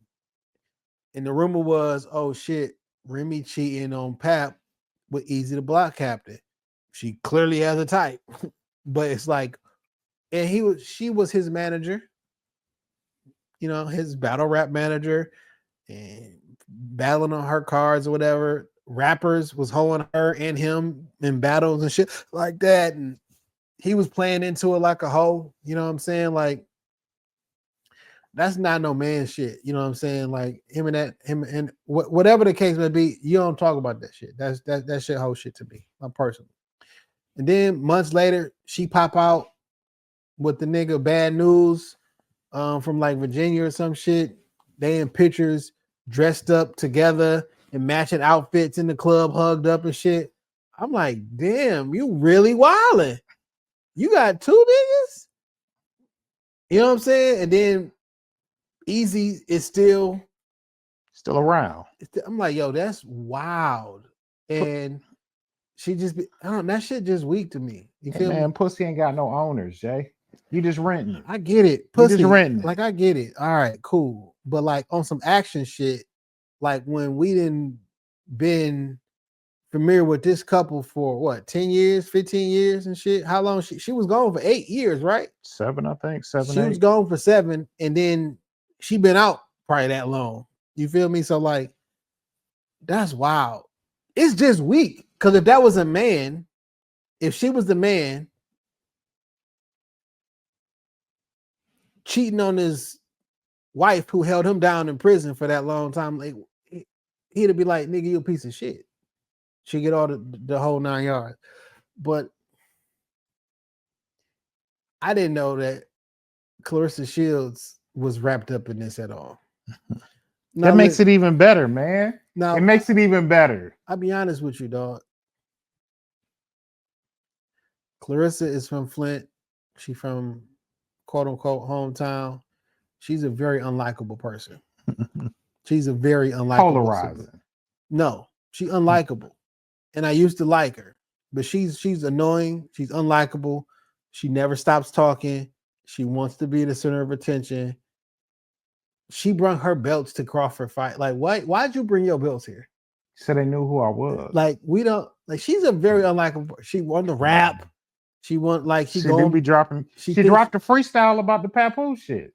She dropped a freestyle that now people are trying to attach to the Papoose shit. She did not drop a free. That video was months old, and I laughed at that video and sent it to all my Flint people at the time. Nobody I know from Flint has glowing things to say. It's all like, niggas don't fuck. Niggas don't fuck with her. Well, I've never heard any of my Flint people say they don't fuck with her. They all fuck with her because I've never heard nobody from Flint go against anybody from Flint. I know one. I know one. So I won't put that on them. But her movie is coming out on December 25th. That's right. And this is either great promo or horrible promo. Everything's a rollout. Everything's a rollout. White people will not care. They don't need to know this nigga shit is happening. Because how the fuck would they know who Remy Ma is or Papoose is? Clarissa Shields' name being involved is only going to be so big because not a lot of people follow women's boxing. Outside of the niggas, no one knows this is going on. I like women's boxing. No, you don't. I like to see her fight. I like to see Alicia fight.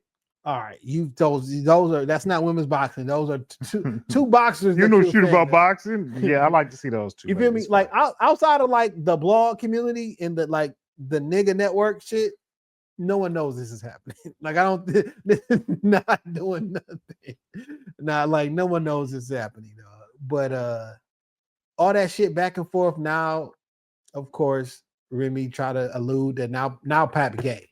Now he like his butt played with and all this shit. You know a black woman is mad when she call you gay. That'd be the first thing they go for. Shout out to June. You feel me? That'd be the first thing they go for.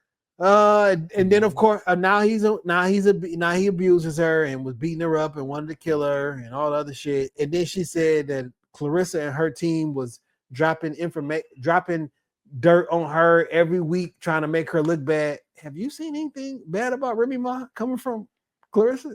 No, I can't. I haven't seen anything about Remy Ma, period, other than the videos that she posts on her YouTube page for her battles. I'm like, what are you talking about? What dirt? I don't know. I just don't like that she took it to social media.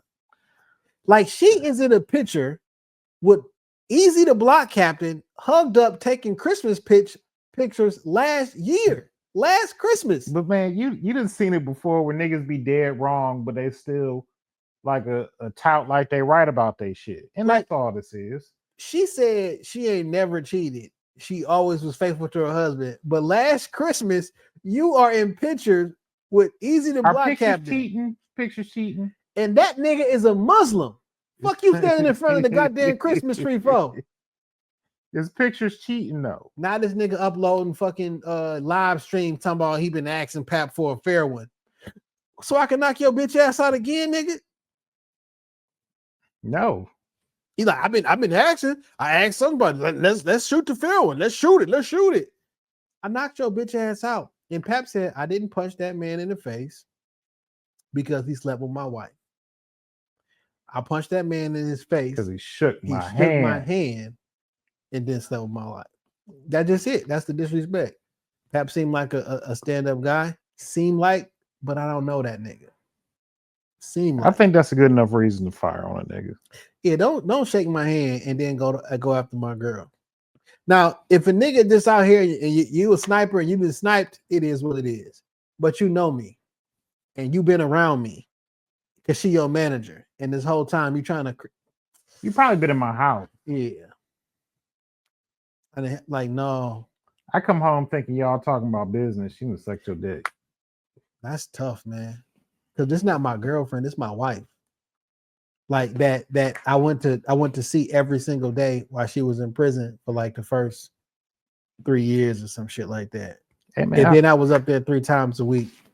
you can't change the stripes on the tiger. A hoe gonna be a hoe, and maybe that's what Remy is. I don't want to shame. I don't want to. Yes, I do. A hoe gonna be a hoe, and maybe that's just what the fuck she is. Or a hoe gonna be a hoe, but a hoe ass nigga can always gonna be a hoe ass nigga. Cause you was a hoe ass nigga when you shot your best friend over a purse. Like that was some hoe shit. So but because niggas are in the rap game and it's okay for you to be violent, to shoot your best friend in the stomach over a fucking purse, arguing over a fucking purse, that's some weak ass shit. You know what we was arguing about earlier? You can't start at hoe ass nigga and work your way up until good person. Now you can start at a good person and end up a hoe ass nigga, for sure. but you can't start a hoe ass nigga and end up a hero. And she posted, I bet I already know what now. He gonna say he wrote my raps. That nigga must have wrote your raps. Because he never said that, but here you go. I mean, if you're also like, what raps have you released? Sheether. Oh, I do remember that, huh? Yeah. That's the only record. Why she don't put on music? I don't know. Fat Joe got on the Breakfast Club, said she got an album ready and videos already shot. Dog, don't nobody want to hear that shit from Rem. That's why she nigga. That's why she not putting it out. Nobody want to hear that shit. The public was disappointed when they found out you was cheating on Pap. And then like nobody's buzzing. Like my daughter in her age range, they're not buzzing for a new Remy Ma album. How old is? Find out how old Remy is. she got to be older than Kendrick. That might. Well, let's. And Kendrick 37. 44. My nigga, nobody's checking for no 44-year-old woman rapper. Cause you get the fuck out of here, my nigga. They said she's been in Hustler magazine.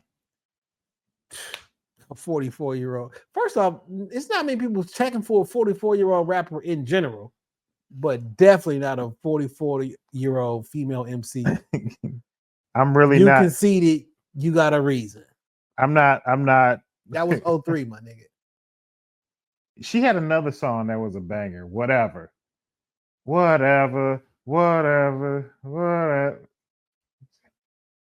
was a banger. I liked it. Lean back. Put your right hand up. Put your hand up. That was a horrible time in music.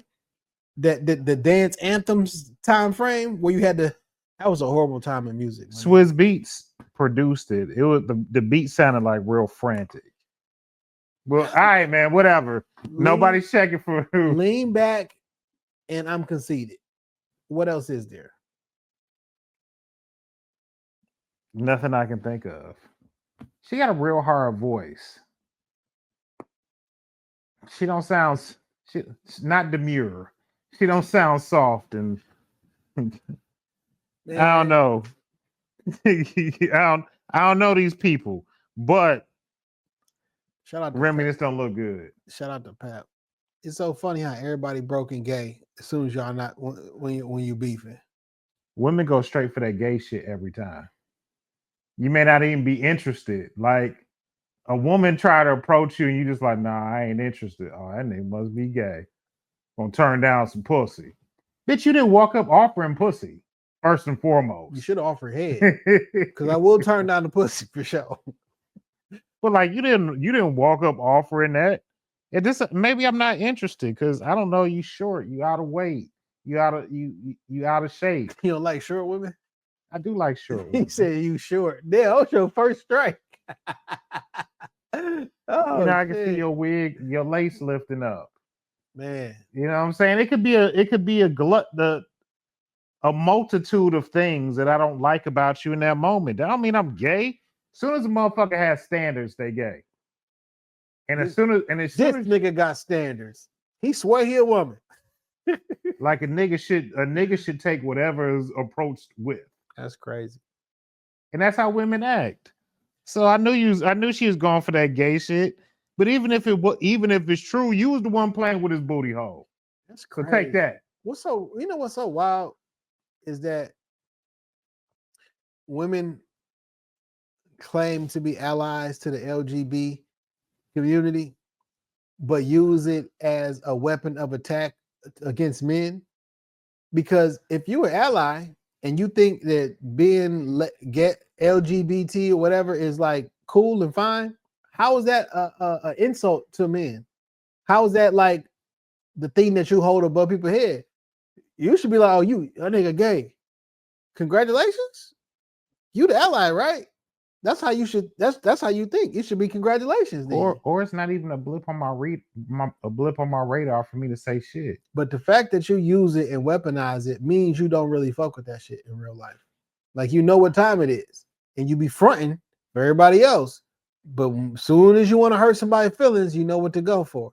That's like a white person who got a lot of black friends, but as soon as they get mad, you a fucking nigger. All y'all niggers. I'm like, oh, that's how you really feel, huh? I'm glad you said it. Nigger Jason. Man, white folk call me a nigger, dog. I don't even know how I'll react. Might laugh. I might just shake my head, walk away. I could fuck you up. It really depends on the day. You ain't never been called one at work? No. Not to your face? I ain't never been called a nigger, period. Okay. That's good. Shit. Yeah, I don't, you know. Somebody didn't call you one? Yeah. This old black lady called me a bunch of niggas yesterday. Oh, that don't count. No, I've had a white person do it too. I mean, like it's to invoke a response, but nigga, I did telemarketing. I cold called niggas for a year and a half. Ain't shit you can say to me that's gonna hurt my feelings. Oh, I think somebody probably definitely said it to me over the phone. Yeah. Like, that don't count. Because I'm about to say, nigga, I cold call asking for donations for the police officers for a year and a half. Man, nigga be calling me all the time on some it's the same dude voice too. I couldn't tell if it was like a machine or some shit, but I think it's like an actual person be calling for the police union and trying to get money. I was like, nah, dog. POAM, Police Officers Association of Michigan. And we wanted a specific amount, not $20. You need to pledge at least $22, or I'm not gonna send you this sticker. You feel me? You don't want the sticker. Yeah, that's crazy. Yeah, I ain't fucking with it. I think that's all the crazy shit that had happened this week. Oh shit. Can you believe this shit? Last night, President Biden, in a historic move, this nigga pardoned and commuted 1,500 people, dog. No one has ever pardoned 1,500 people in 39 commuted sentences. You know who the second highest is? Barack Obama. You know how many he did? 50. 330. That's a good number. That's a strong number. 1,500, nigga. That's crazy. I ain't gonna be president in 60 days. Nobody give a fuck. Dog, you let 1,500 niggas out, dog? Yep. 1,500 and then 39 commutations, whatever. I know the plural of that word. He commuted 39 sentences. Yep. Biden said, I want some new NBA young boy and Kodak Black. Let them niggas out. Terry was on there. T was on there. Southwest T. But he been home. So they commuted it. What does that mean? I don't know. Does that mean like why you keep asking me these type of questions? I mean, you said it like you knew it. I mean, you said it with so much confidence. I'm trying to get some, because like, I wonder if they set up where like that charge don't exist for you no more, or did you just end it and he was on parole? Or a commutation of a sentence reduces sentence by a lesser time period. A commutation may be granted for time served. All right, so they ended the sentence. So I think he might have been home on that COVID leave or whatever, but like he was still technically in jail back or some shit. Or so do the same thing. Did he do the same thing for Meech? He did. No. Oh. So some white lady who was she stole $54 million from her hometown of Dixon. He let her out. Stole $54 million. She went to jail for 8 years. Man, that's the same amount of time that Kwame was in. I mean, you did enough. But she legit stole $54 million. Kwame just gave niggas contracts. He stole money from the other people. It doesn't matter. It doesn't matter. No, my nigga, this what the job gonna be, and somebody getting paid to do the job. It doesn't matter. Yeah, that's it doesn't matter. $1,500, and you let your son and you committed when he pardoned his son, that nigga pardoned his son from 2014 till now. Well, I wouldn't have pardoned my son. I'll repardon him before I leave. Man, that's so fucking crazy. The reason that, and he said, and any crimes committed between 2014 and 20 whatever the year was. So all that shit he was doing on that fucking laptop and the payments he was taking for you, the big guy, all that shit. After you said you wouldn't. That's my son. I ain't gonna let because Trump will make an example out of him. That's my boy. Leave him alone. He already got convicted under your justice system. Okay, Trump ain't in office. But now he free. What I'm saying is that some people made that argument, but like this your justice system. These are people that you picked, and the trial happened before Trump got in office. Like his sentence is his sentence, and then nobody asked you to jump out there and say, "Hey, whatever the courts decide is what they're gonna decide. I'm not gonna jump in. I have faith in blah blah blah." You said that. Why you offer that lie up? Anybody ask you that shit? Hey man, people lie about smaller shit all the time. It don't matter. That's my child. But them the niggas that y'all be voting for.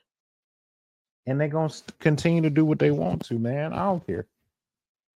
Man. I ain't gonna let my child be in danger or sit in jail and I can prevent it or be sentenced to some shit. Get my baby out right now. I don't give a fuck what he did.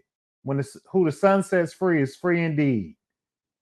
Jesus wept. Get my child out. It's over with. The child a crackhead, nigga. Fuck that nigga. Fuck that nigga for fucking up. He'd be a crackhead at home rather than be a crackhead in jail.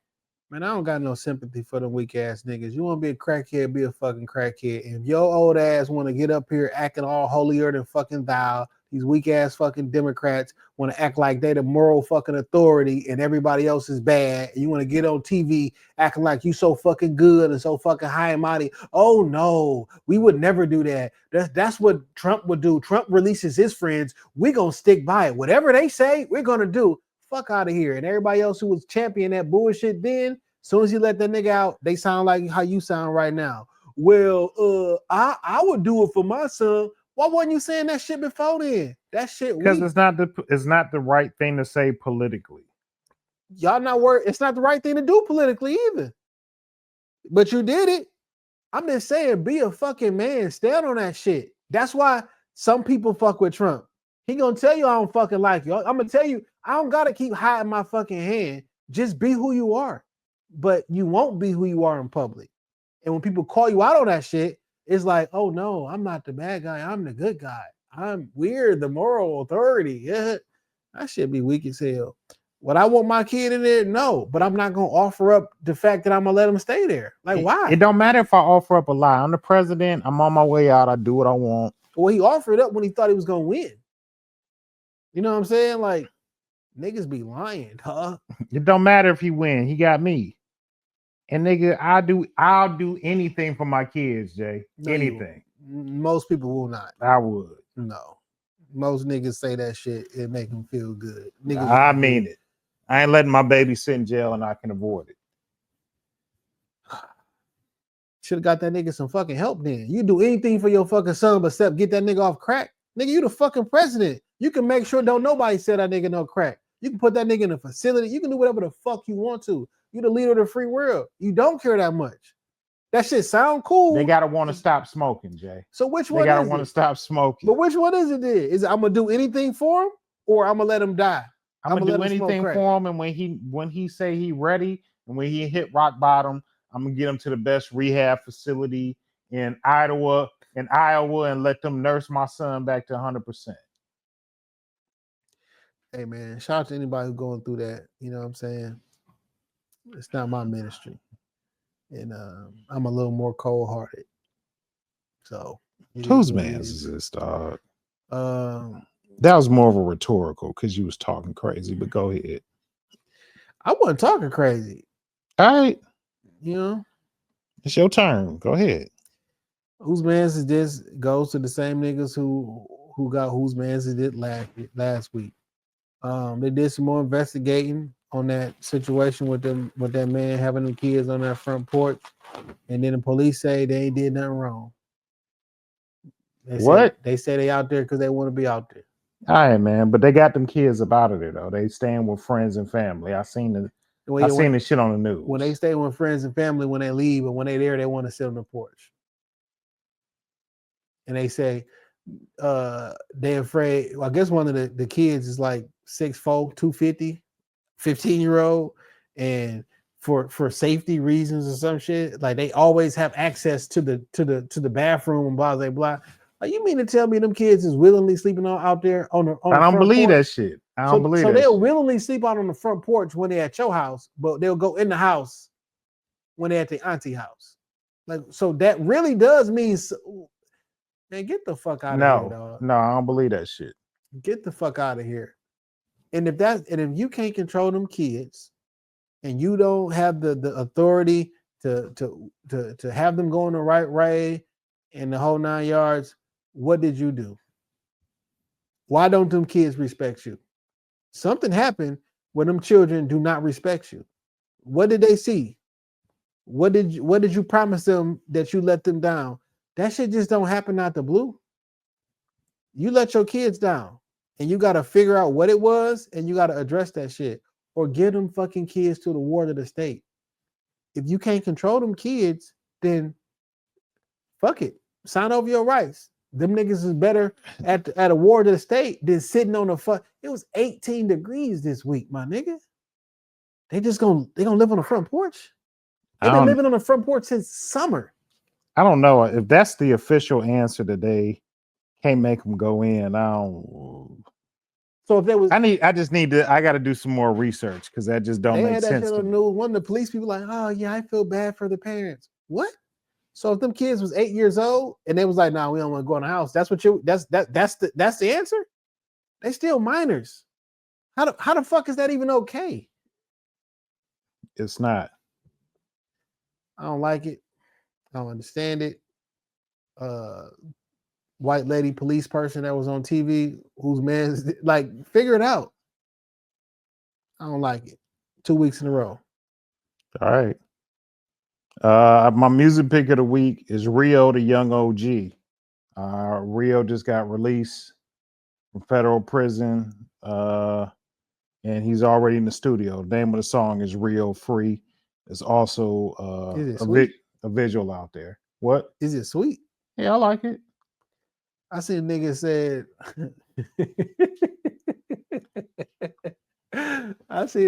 if I got out of prison and them niggas took me directly to work, I'm scrapping everybody. He like, nigga, take me to the bitches. Yeah, took that nigga to work. I didn't look at it like that, but that makes sense. Shit. Nigga, go get me some. I'm going to get something to eat. Let me go take a shot. I'm not trying to go to work, nigga. Like, they show in the behind the scenes, they showed them in a private plane, listening to beats, getting ready to get back in there. That shit be so strange to me sometimes, because like, I feel like you in this situation. I want something good to eat, and I need somebody to fuck.